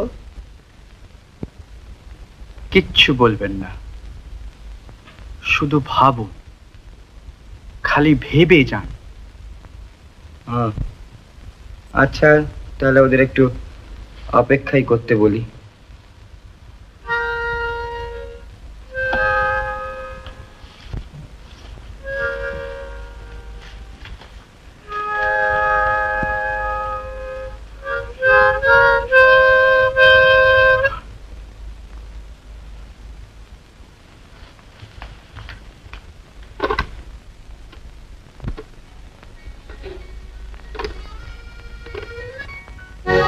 কি এমন ভীষণ দরকারি কথা বললে না তো? বারে এখন কি করে বলবো? কেন, এখানে কেউ নেই? না তা নেই, তবে গাড়ির আওয়াজ, স্পিড, তার উপর আমার মন এখন নতুন শেখা গাড়ি চালানোর দিকে।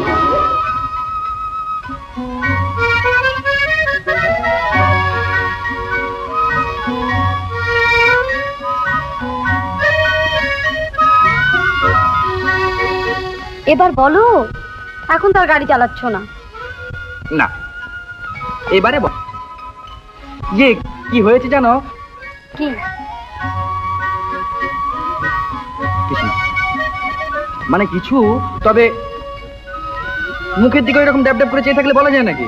না, ওঠো।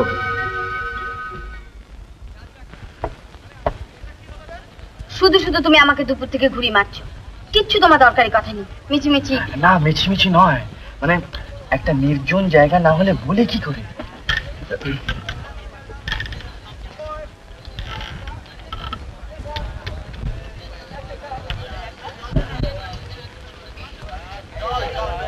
মানে একটা নির্জন জায়গা পেলে বেশ একটু বেশ কায়দা, তা যখন পাওয়া গেল না, দুঃখ করে।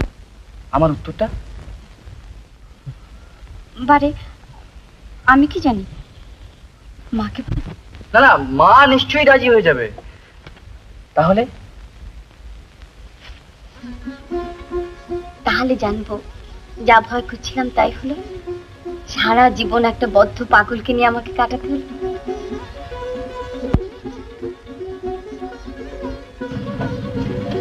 আমি ঠিক 3:30টার সময় গাড়ি পাঠিয়ে দিচ্ছি, তুমি সোজা আমার ওখানে চলে আসছো। না না, হাসি নয়, এখন তো আমার একা থাকার ব্যাপার নয়। তোমার পছন্দ মতো জিনিসপত্র গোছগাছ করতে হবে, দরকার হলে ফার্নিচার বদল করতে হবে। আর তুমি জিনিসপত্র পছন্দ করে দিলে। থাক থাক, খুব হয়েছে, আমি ঠিক 3:30টার সময় রেডি হয়ে থাকবো। আচ্ছা আচ্ছা, যাচ্ছি। আচ্ছা। এই শোনো। কি? যা দুষ্টু কোথাকার, ভাগো।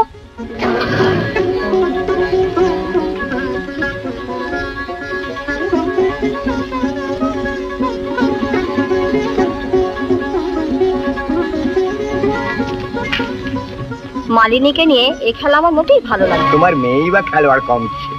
খেলে খেলিয়ে অত বড় একটা রাঘব বোয়াল ড্যাঙায় তুললো তো। মোটমাট যা প্ল্যান করা গিয়েছিল সব সাকসেসফুল। কিন্তু রাজা বাহাদুর বিয়ের কথা বলবে কি? আলবাত বলবে। ছবি দেখে যখন টাকা দেয়নি তখন হয়তো দেখো আজই বিয়ের প্রস্তাব করেছে। কিন্তু যে একগুয়ে মেয়ে, আমার তো ভয় হচ্ছে। আরে ভয়ের কি আছে এতে? চিরটাকাল ছবি বেরোনোর ভয় দেখিয়ে তুমি বড় লোকদের টাকা গাপ করলে।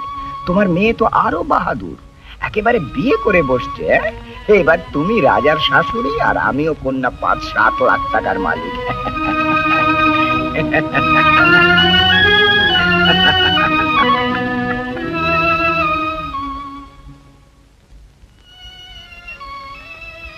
ওমা, তুই এই অন্ধকারে বসে?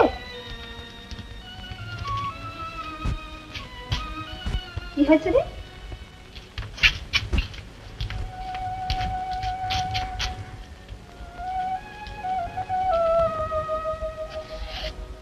রাজা বাহাদুরের সঙ্গে ঝগড়া হয়েছে বুঝি?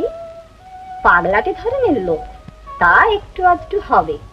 তুমি বুদ্ধিমতী মেয়ে, মাথা ঠান্ডা। মা, ছি মা, ছি।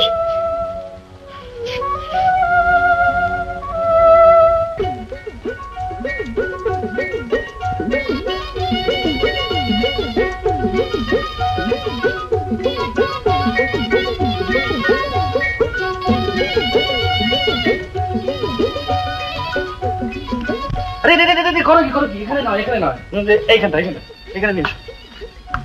রাখো এখানে, রাখো।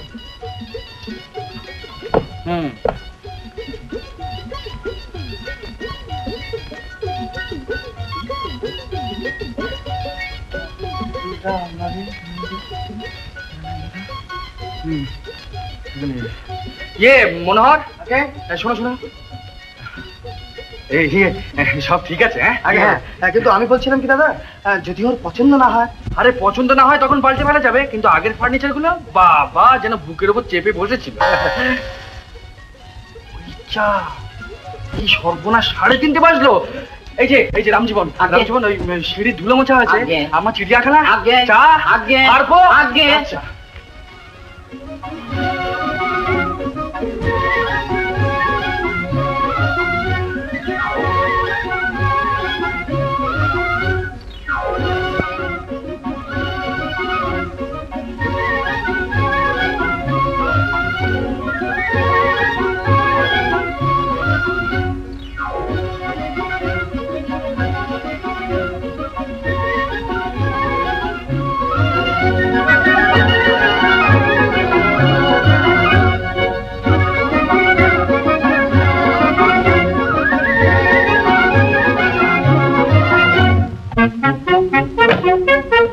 সুস্বাগতম, সুস্বাগতম। হুজুর, তিনি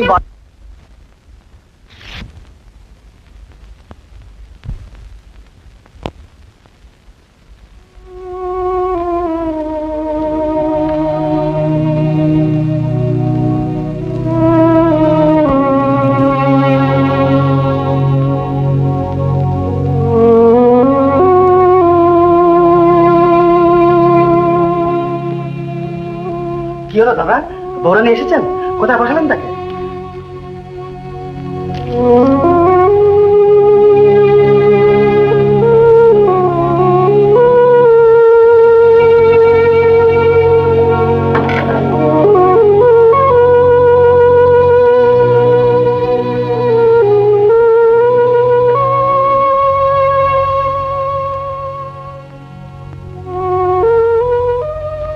আমাদের সঙ্গের সভায় যে অপমান আপনি আমাকে করেছিলেন তার শোধ নিলাম আপনাকে আমার কাছে মাথা নিচু করিয়ে। মালিনী ঘোষকে বিয়ে করতে গেলে হঠাৎ বড় লোকের টাকা ছাড়াও আরো কিছু দরকার, ঐতিহ্যের, যা আপনার এক কণাও নেই।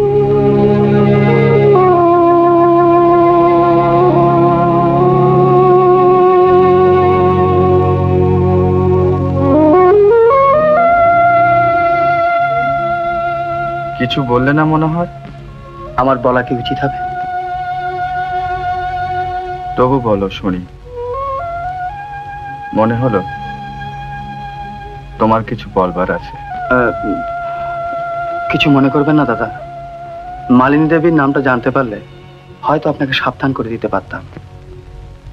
তার মানে?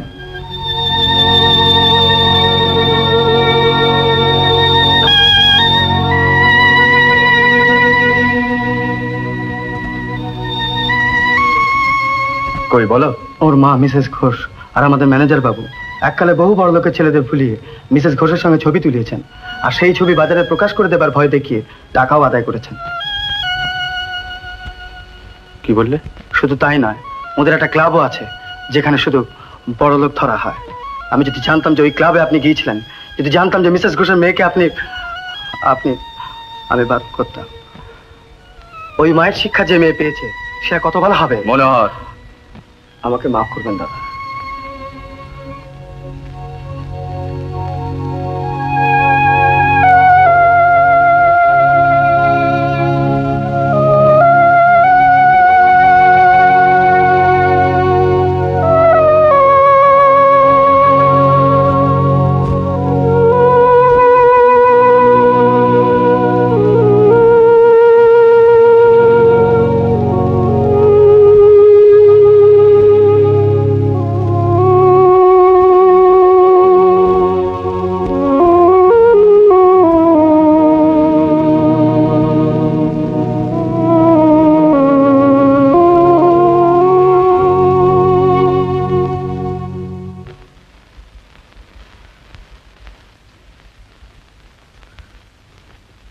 হুজুর, আমি ওদের খুব জব্দ করে দিয়েছি। বলেছি মালিনী দেবী আমাদের ভবিষ্যৎ বউরানী, আমরা একটা পয়সাও দেবো না। ওই 10,000 টাকাই বোধহয় আমাদের দিতে হবে। হুজুর,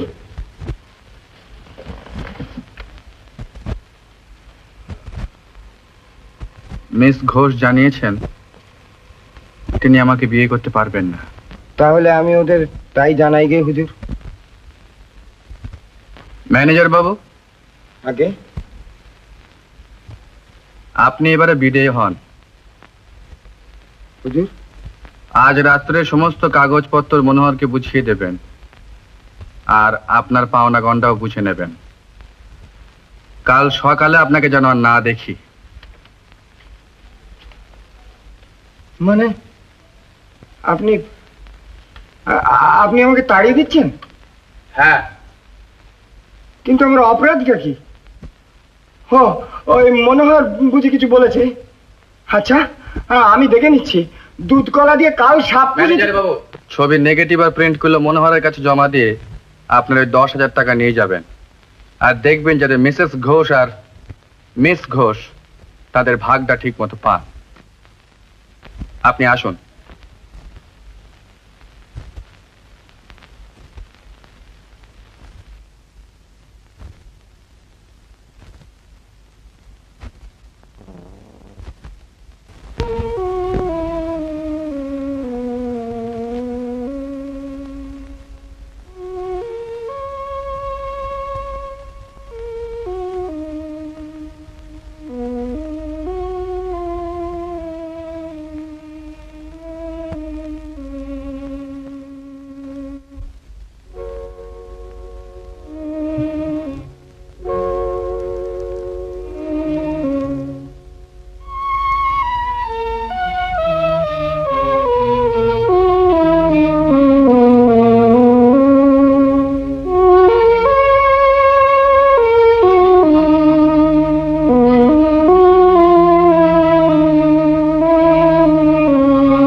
আপনাদের মা ঈশ্বর শোভাময়ী দেবীর মাতা অর্থাৎ আপনাদের দিদিমা ঈশ্বর হেমন্ত কুমারী দেবীর সহোদর ভ্রাতা হলেন ঈশ্বর রাজা গোপাল কৃষ্ণ, ঠিক কিনা? আগে হ্যাঁ। আচ্ছা, সেই সূত্রে উত্তরাধিকার আপনাদের আসে।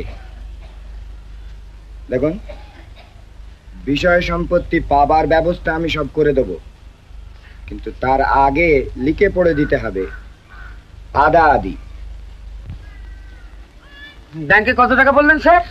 ৭৭,৬৭,০০০। আর বলতে হবে না, আপনি একটু অপেক্ষা করুন, বুঝছেন? আমরা একটু পরামর্শ করে নিই। সম্ভব আমাকে কিন্তু বিলেত পাঠাতে হবে দাদা। হবে শোন,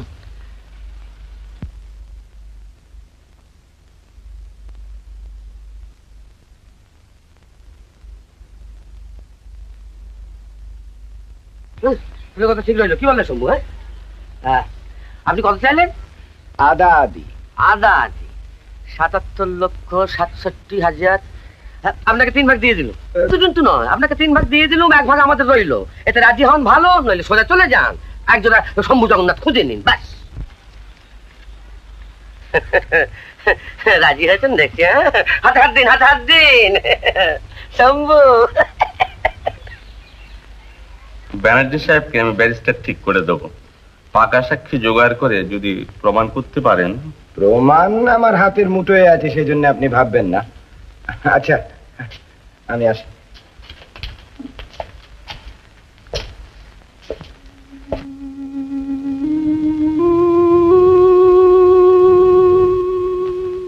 এত দূরে এসো, আপনার হাত থেকে আমি রেহাই পাবো না। কি করে পাবে বলো? এই কথা ও কথা বলে দেবো ভয় দেখাতেই তোমার মা তোমার ঠিকানাটা দিয়ে দিলে। কি জানো, তোমার মায়ের পাপী মন কি না ভয় পায়। কিন্তু কি চান আমাকে দিয়ে? সারাটা জীবন আপনাদের জন্য মিথ্যে করে দিয়েছি, আর কি মিথ্যে সাক্ষী দিতে হবে? না না, মিথ্যে কেন বলবে? মিথ্যে বললে আমার কেসটি ফেঁসে যাবে। রজত শুভ্রবাবুর সঙ্গে যা যা ঘটেছিল সব সত্যি বলবে।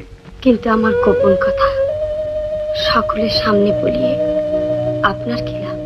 দেখো মালিনী, আমাকে ভুল বুঝো না। আমার কথা মতো চললে যাকে তোমার ক্ষতি করে আমার কোনো লাভ নেই। আমার লাভ রজত শুভ্রকে উত্তরাধিকার থেকে বঞ্চিত করতে পারে। আমি যাব না।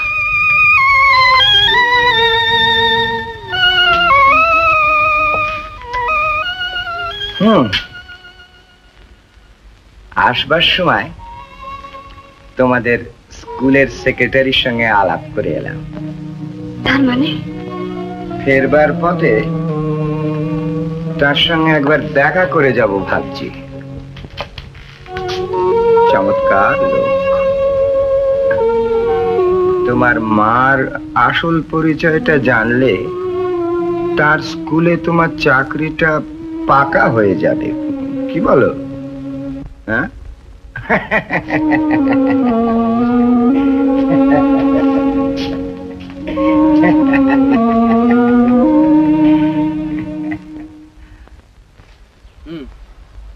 টাকা এসে গেছে, আপনি কাল থেকে কাজ শুরু করুন। আচ্ছা স্যার।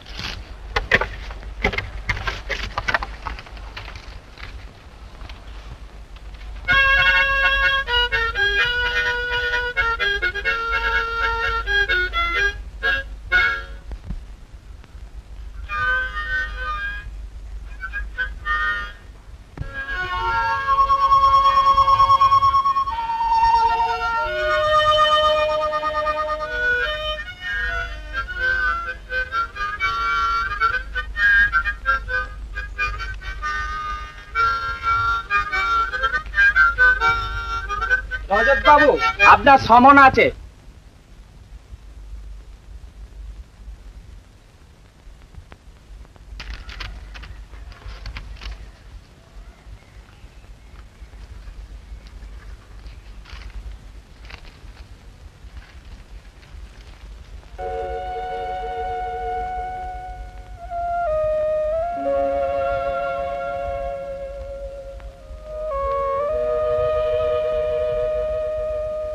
হ্যাঁ, উপস্থিত যে রজতবাবু এক্সট্রিম মেলাঙ্কলিয়াতে ভুগছেন তাতে কোনো সন্দেহ নেই।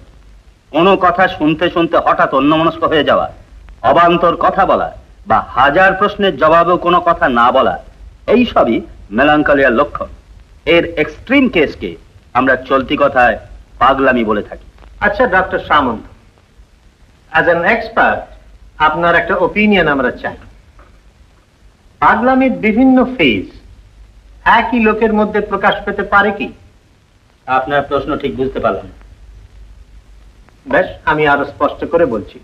ধরুন, আজ যে পাগলের মধ্যে মেলাঙ্কোলিয়ার লক্ষণ দেখা যাচ্ছে, কিছুদিন আগে তারই মধ্যে মেলাঙ্কোলিয়া না হয়ে আর কোন রকম পাগলামি, যেমন বায়োস্ট্রাসনেস, দেখা যেতে পারে কি? হ্যাঁ পারে। ব্রেন অ্যাফেক্টেড হলে, অর্থাৎ পাগল হলে, তার অ্যাকশনস বা থট প্রসেস একই রাস্তায় চলতে পারে না। ধন্যবাদ ডক্টর সামন্ত।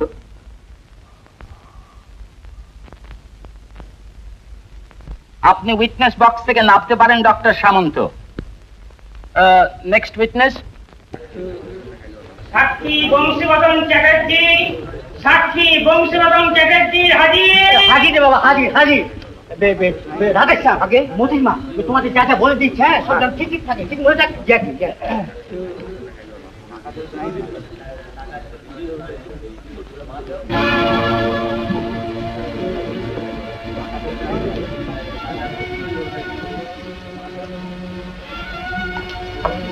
মালিনী, কেমন আছিস মা? গত মাসের টাকা তো তোমায় পাঠিয়ে দিচ্ছি মা। আগে পাগলই তো, বদ্ধ পাগল।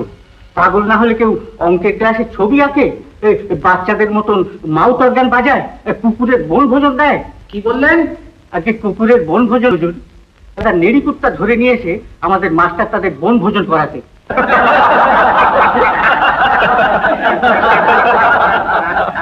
হ্যাঁ গো বাবু, আমরা ওকে পাগলা ঠাকুর বলতাম, কিন্তু কি দয়াও না শরীরে, চলে আসবার সময়। তোমাকে এত কথা বলতে আমি বলিনি।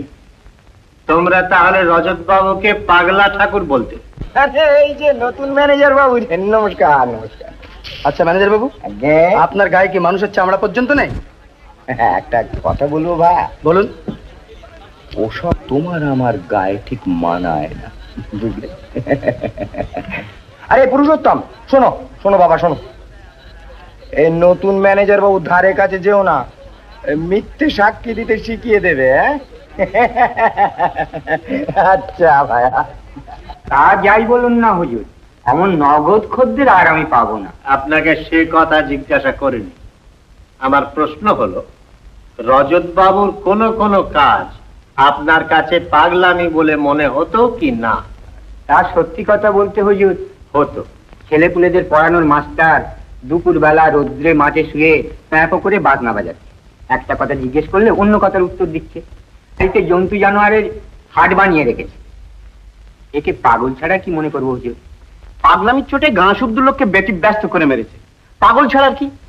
বিছানায় না শুয়ে মাটিতে শুতেন, পা দুটো গদির ওপরে তুলে দিতেন, জিজ্ঞেস করলে পরে বলতেন পা বেশি খাটে, তাকে গদির ওপরেতে চড়াই। এ পাগল ছাড়া আর কি হুজুর? আমরা জানি আপনার নতুন ম্যানেজারি চাকরি রাখার জন্য আপনি প্রশ্নের উত্তর দিতে বিব্রত বোধ করবেন, কিন্তু আমি বলছি 21শে মে সকাল 10টার সময় খানসামা রামজীবন, দরবান হীরা সিং আর পুরনো ম্যানেজারের সামনে আপনি বলেছিলেন যে রজত বাবু পাগল হয়ে গিয়েছেন। বলুন হ্যাঁ কিনা? কিন্তু কথাটা এড়িয়ে যাবার চেষ্টা করবেন না মনোহর বাবু। বলুন হ্যাঁ কি না? হ্যাঁ। ধন্যবাদ। আর আপনাকে আমার প্রয়োজন নেই। ইওর অনার, এবারে আমরা আমাদের শেষ সাক্ষীকে ডাকব, কুমারী মালিনী ঘোষ।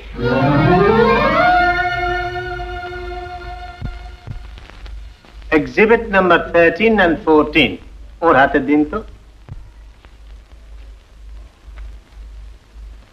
মিস ঘোষ, ছবি দুখানা ভালো করে দেখুন। প্রথম ছবিটায় রজত বাবু হাত উঁচু করে দাঁড়িয়ে আছেন, তাই না? হ্যাঁ। যেদিন রজত বাবু হঠাৎ চলন্ত গাড়ি থেকে লাফিয়ে নেমে পুলিশ সাজার শখ হয়েছিল, সেদিন আপনি ওর সঙ্গে ছিলেন। হ্যাঁ। এইবার দ্বিতীয় ছবিখানি দেখুন। আপনার সঙ্গে বেড়াতে বেরিয়ে রজত শুভ্র বাবু হঠাৎ গাছে চড়েছিলেন কেন?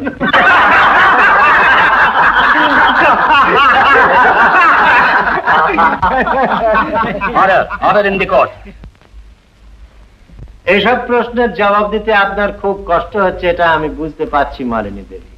আচ্ছা, প্রশ্নটা আমি অন্যভাবেই করছি। আপনার সাথে বেড়াতে গিয়ে যখন আপনার দিকেই তার মনোযোগ থাকা উচিত ছিল, তখন হঠাৎ তিনি গাছে উঠতে গেলেন কেন? হ্যাঁ, কিন্তু সে তো একটা পাখি। ধন্যবাদ মালিনী দেবী। আপনাকে আর আমার কিছু জিজ্ঞাসা নেই, আপনি উইটনেস বক্স থেকে নেমে যেতে পারেন।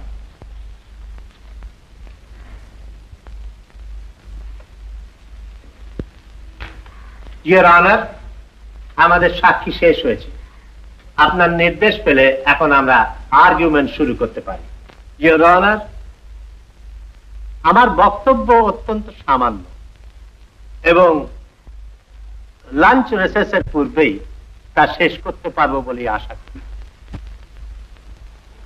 ইওর অনার, সাক্ষ্য প্রমাণের দ্বারা আমরা নিঃসন্দেহে প্রমাণিত করেছি যে রজত তার অতীত জীবনে আমরা দেখতে পাই যে ছেলেবেলায় বাপ মা হারিয়ে সুস্থ সাধারণ জীবন বা সুযোগও তিনি পাননি।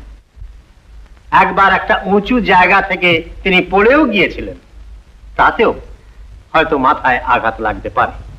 পরবর্তী জীবনেও একের পর এক সাক্ষী হলফ করে বলে গেছেন যে রজত বাবুর কার্যকারণের কোনো স্থিরতা পাওয়া যায় না। এর দিকে ফিরে দেখুন ইওর অনার, এর বিরুদ্ধে যে অভিযোগ আনা হয়েছে তা প্রমাণিত হলে এর ভবিষ্যৎ চিরকালের জন্য অন্ধকারে আচ্ছন্ন হয়ে যাবে। যে কোনো সুস্থ সাধারণ মানুষ একে অপ্রমাণিত করবার জন্য আপ্রাণ চেষ্টা করত, কিন্তু রজত বাবু সে বিষয়ে একেবারেই নির্বিকার। তিনি আপন মনে হিজিবিজি ছবি এঁকে চলেছেন। কোর্ট প্রসিডিংস তার কাছে একেবারেই নিরর্থক, কারণ রজত শুভ্র বন্দ্যোপাধ্যায় সুস্থ নন, তিনি বিকৃত মস্তিষ্ক, তিনি পাগল। আমার আর কিছু বলার নেই। রজত বাবুর জন্য দুঃখ বোধ করলেও সুবর্ণপুর রাজবাড়ির ঐতিহ্য, সম্মান এবং আভিজাত্যের কথা স্মরণ করে এই বিকৃত মস্তিষ্ক মালিককে আমি গদিচ্যুত করবার আবেদন জানাচ্ছি এবং তার স্থলে আমার দুই মক্কেল শ্রী জগন্নাথ চক্রবর্তী ও শ্রী শম্ভুনাথ চক্রবর্তীকে পরবর্তীকারী সাব্যস্ত করে তাদের সম্পত্তি দেওয়ার দাবিও জানাচ্ছি। লাঞ্চ রিসেসের পর আবার কোর্ট বসবে।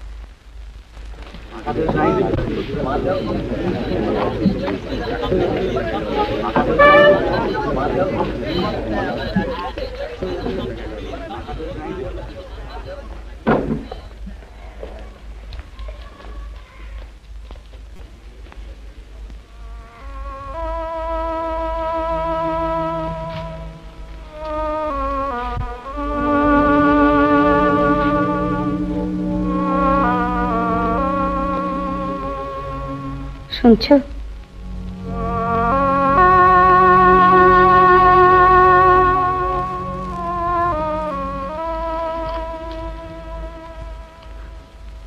আমি এসেছি, একটি কথা তুমি বলবে না? মিথ্যে অভিযোগ এনে ওরা তোমায় পাগল প্রমাণ করবে। নিজের সম্মান, টাকা কড়ি, সম্পত্তি সব নষ্ট হয়ে যাবে। তবু আমার উপর অভিমান করে একটি কথারও তুমি প্রতিবাদ করবে না? কেন তুমি এই অভিশাপ নেবে? এই শাস্তি কেন তুমি আমায় দেবে? আমি জানি আর তুমি আমায় ভালোবাসো না, ভালোবাসতে পারো না। তোমার ভালোবাসা পাবার যোগ্যতা আমি হারিয়েছি, কিন্তু তোমাকে ছেড়ে এলাহাবাদে গিয়ে সামান্য একটা স্কুল মাস্টারি করা ছাড়া আমার আর কি উপায় ছিল বলতে পারো? যেদিন শুনলাম মার ম্যানেজারের অতীত জীবনের কথা, শুনলাম আমাকে তোমার কাছে এগিয়ে দিয়ে তারা তোমার কাছ থেকে টাকা আদায়ের ফন্দি করছে, সেদিন তোমার কাছ থেকে দূরে সরে যাওয়া ছাড়া আমার আর কি উপায় ছিল বলতে পারো? সেদিন তুমি বিশ্বাস করতে আমি নির্দোষ, বিশ্বাস করতে ফন্দি করে নয়, ষড়যন্ত্র করে নয়, সত্যি আমি তোমাকে ভালো।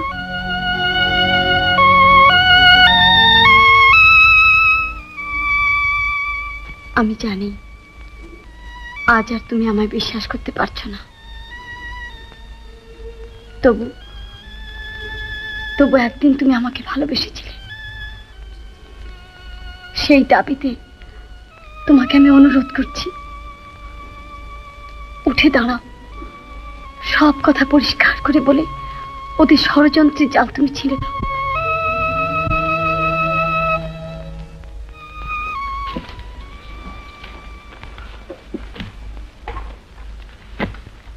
রজত বাবু, রজত বাবু, আপনার বাবার নাম কি? স্বর্গীয় মুক্তিনাথ বন্দ্যোপাধ্যায়। আর মার নাম? স্বর্গীয়া প্রভাবতী দেবী। আজকের তারিখ কত? 11 আগস্ট 1955। আপনি কোন সালে বিএ পাস করেছিলেন? 1950 সালে। আজকের কোর্ট প্রসিডিংস আপনি কিছু বুঝতে পারছেন? আগে হ্যাঁ। এ সম্বন্ধে আপনার কিছু বলবার আছে? আছে ইওর অনার। তাহলে এতক্ষণ কিছু বলেননি কেন? এতক্ষণ তো কিছু বলবার জন্য আমাকে আদেশ করা হয়নি। এখন আপনাকে বলবার নির্দেশ দিলে আপনি কিছু বলবেন? আগে হ্যাঁ, আপনি যদি আদেশ করেন তাহলে কয়েকজন সাক্ষীকে আমি কিছু প্রশ্ন করতে পারি। I object your honour, evidence নেওয়া শেষ হয়ে গিয়েছে। সিভিল প্রসিডিওর কোড এরকম কোনো সুযোগ দিচ্ছে না। সিভিল প্রসিডিওর কোডে নির্দিষ্ট কোনো বারণও নেই। কাজে to meet the ends of justice আমি রজত বাবুকে প্রয়োজন মতো সাক্ষীদের রিকল করবার নির্দেশ দিচ্ছি। Objection overruled. রজত বাবু, আপনি প্রথমে কাকে ডাকতে চান? ডক্টর সামন্তকে।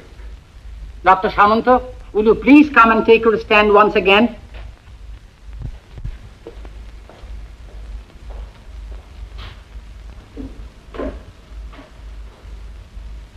ডক্টর সামন্ত, আচ্ছা, হাসপাতালে আমি যে ঘরে ছিলাম সেই ঘর থেকে আপনার কোয়ার্টার কত দূরে?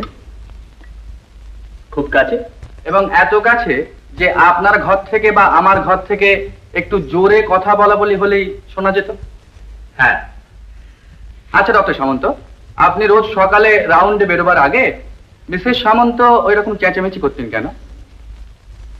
আমি দেখেছি তিনি আপনার সঙ্গে লাফি লাফি ঝগড়া করতেন। ইওর অনার, এসব অবান্তর প্রশ্নে আমি ডক্টর সামন্ত একটু আগে বলেছেন যে লাফালাফি করা বা বয়স্ট্রাস হওয়া পাগলামির একটা ফেজ। তা আমি জানতে চাইছি সেই নিয়ম অনুযায়ী মিসেস সামন্তও কি পাগল? বয়স্ট্রাস হলে যে পাগল হতে হবে এমন কথা আমি বলতে চাইনি। মেলানকোলিয়া রোগী, অর্থাৎ পাগল। আমি তা মেন করিনি। ধন্যবাদ ডক্টর সামন্ত। ইওর অনার, আমি আজ দুটি সাক্ষীকে কিছু প্রশ্ন করতে চাই। প্রথম আমার স্টেটের পুরনো ম্যানেজার যোগজীবন সরকার। সাক্ষী যোগজীবন সরকার, আপনি উইটনেস বক্সে আসুন।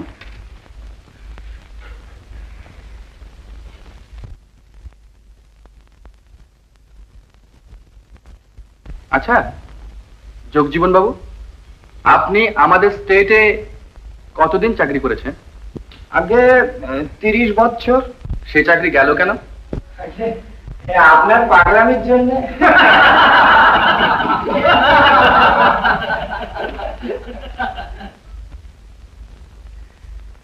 আচ্ছা যোগজীবন বাবু, আপনি ভালো করে ভেবে বলুন তো, শুধু কি আমার পাগলামির জন্যই আপনার 30 বছরের চাকরিটা চলে গেল? নতুন করে আর কি ভাববো স্যার, 30 বছরের চাকরিটা গেল, এত বড় বংশের ঐতিহ্য নষ্ট হয়ে যাচ্ছে, সর্বক্ষণই ভাবছি ওই এক পাগলামি ছাড়া আর তো কিছু মাথায় আসছে না। ধন্যবাদ যোগজীবন বাবু, আপনাকে আর আমার প্রয়োজন হবে না। ইওর অনার, এবারে যে ফটোগ্রাফার এক্সিবিটের ছবিগুলো তুলেছেন তাকে আমি কিছু জিজ্ঞাসা করতে চাই। সাক্ষী অরিন্দম ঘোষ, আপনি উইটনেস বক্সে আসুন।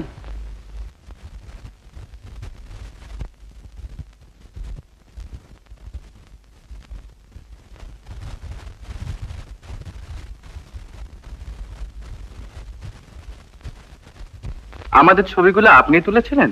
আগে হ্যাঁ। কেন? এমনি। এরকম এমনি আরো ছবি তুলেছিলেন? মনে পড়ছে না। আমি আপনাকে মনে করিয়ে দিই, এরকম এমনি আপনি অনেক ছবি তুলেছিলেন এবং একটি মহিলার সঙ্গে আমার ছবি তোলার জন্য আপনাকে নিযুক্ত করা হয়েছিল, ঠিক না? শুধু আমার বেলাতেই নয়, এর আগেও আপনি অনেক ছেলে মেয়েদের ছবি তোলার জন্য অনেকবার নিযুক্ত হয়েছিলেন, ঠিক কিনা? চুপ করে থেকে কোনো লাভ হবে না মশাই, সত্যি কথা আপনাকে বলতেই হবে। আর এই হীন কাজে আপনাকে নিযুক্ত করেছিলেন আমার স্টেটের পুরনো ম্যানেজার যোগজীবন সরকার। বলুন ঠিক কিনা? ওই উত্তর দিন। হ্যাঁ হুজুর, ঠিক। ধন্যবাদ। আপনি এখন উইটনেস বক্স থেকে নামতে পারেন। ইওর অনার, আমি আর কোনো সাক্ষীকে কোনো প্রশ্ন করতে চাই না, আর অনেক কথা বলে আপনার সময়ও নষ্ট করতে চাই না। প্রতিপক্ষ থেকে বলা হয়েছে আমি পাগল, কিন্তু আমি করেছি কি?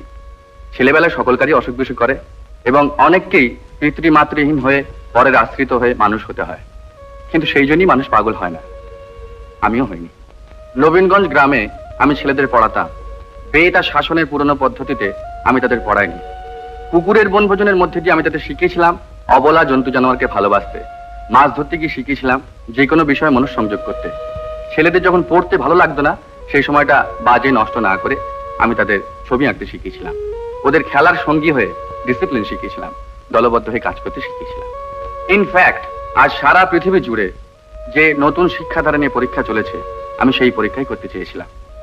ইওর অনার, এইসব কাজ যদি আমার পাগলামি হয় তাহলে আমি স্বীকার করছি আমি পাগল। হঠাৎ বড়লোক হয়েও আমার মাথা খারাপ হয়নি, কিন্তু যেদিন এখানে এসে দেখলাম যে আজকের দিনেও শুধু ঐতিহ্যের দোহাই দিয়ে আমাদের ম্যানেজার বাবু একটা বিরাট অচলায়তন তৈরি করে রেখেছেন, সেই দিনই আমার মন বিরূপ হয়ে উঠেছিল। আমি বিদ্রুপ করেছিলাম ব্রঞ্জের স্ট্যাচুটাকে।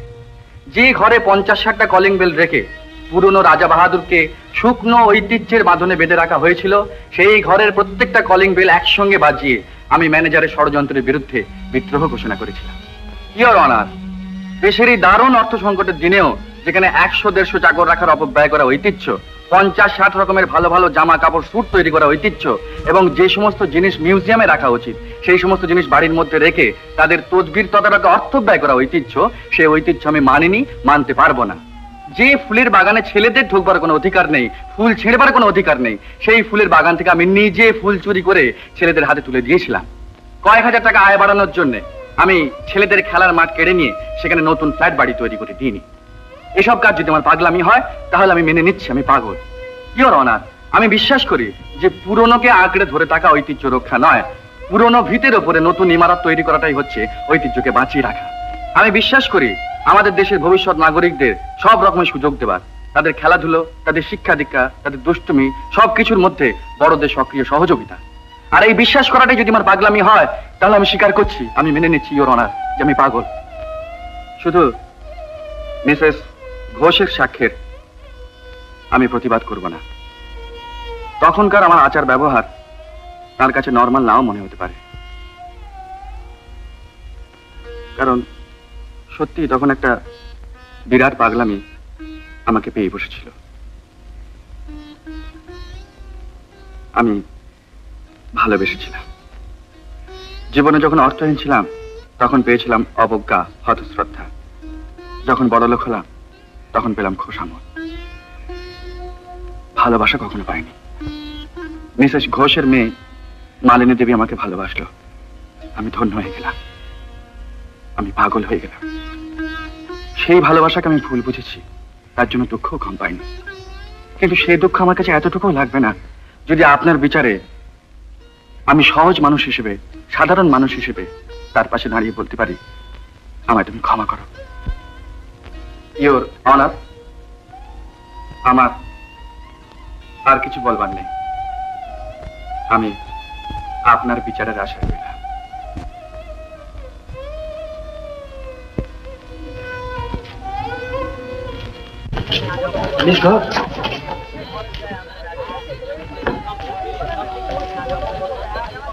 গৌরানী, আমি দাদারই আসতে তো, আপনি আমায় ক্ষমা করবেন।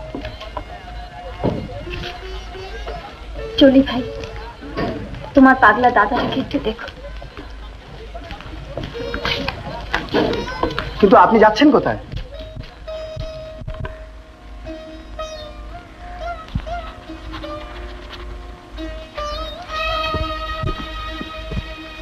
বাদী পক্ষের সাক্ষ্য প্রমাণ আমি শুনেছি। রজত শুভ্র বন্দ্যোপাধ্যায়কে নানা রকম প্রশ্ন আমি নিজে করেছি এবং তারপর তার বক্তব্য মনোযোগ দিয়ে শুনেছি। আমার স্থির বিশ্বাস হয়েছে যে পুরোপুরি কেসটা সাজানো। রজত শুভ্র বাবু মোটেই বিকৃত মস্তিষ্ক নন। এমনকি একথাও বলা চলে যে তার মতো সুস্থ মস্তিষ্কের মানুষ আজকাল পাওয়া শক্ত।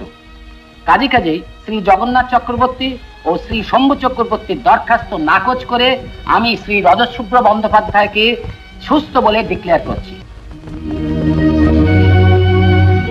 Court adjourned for the day.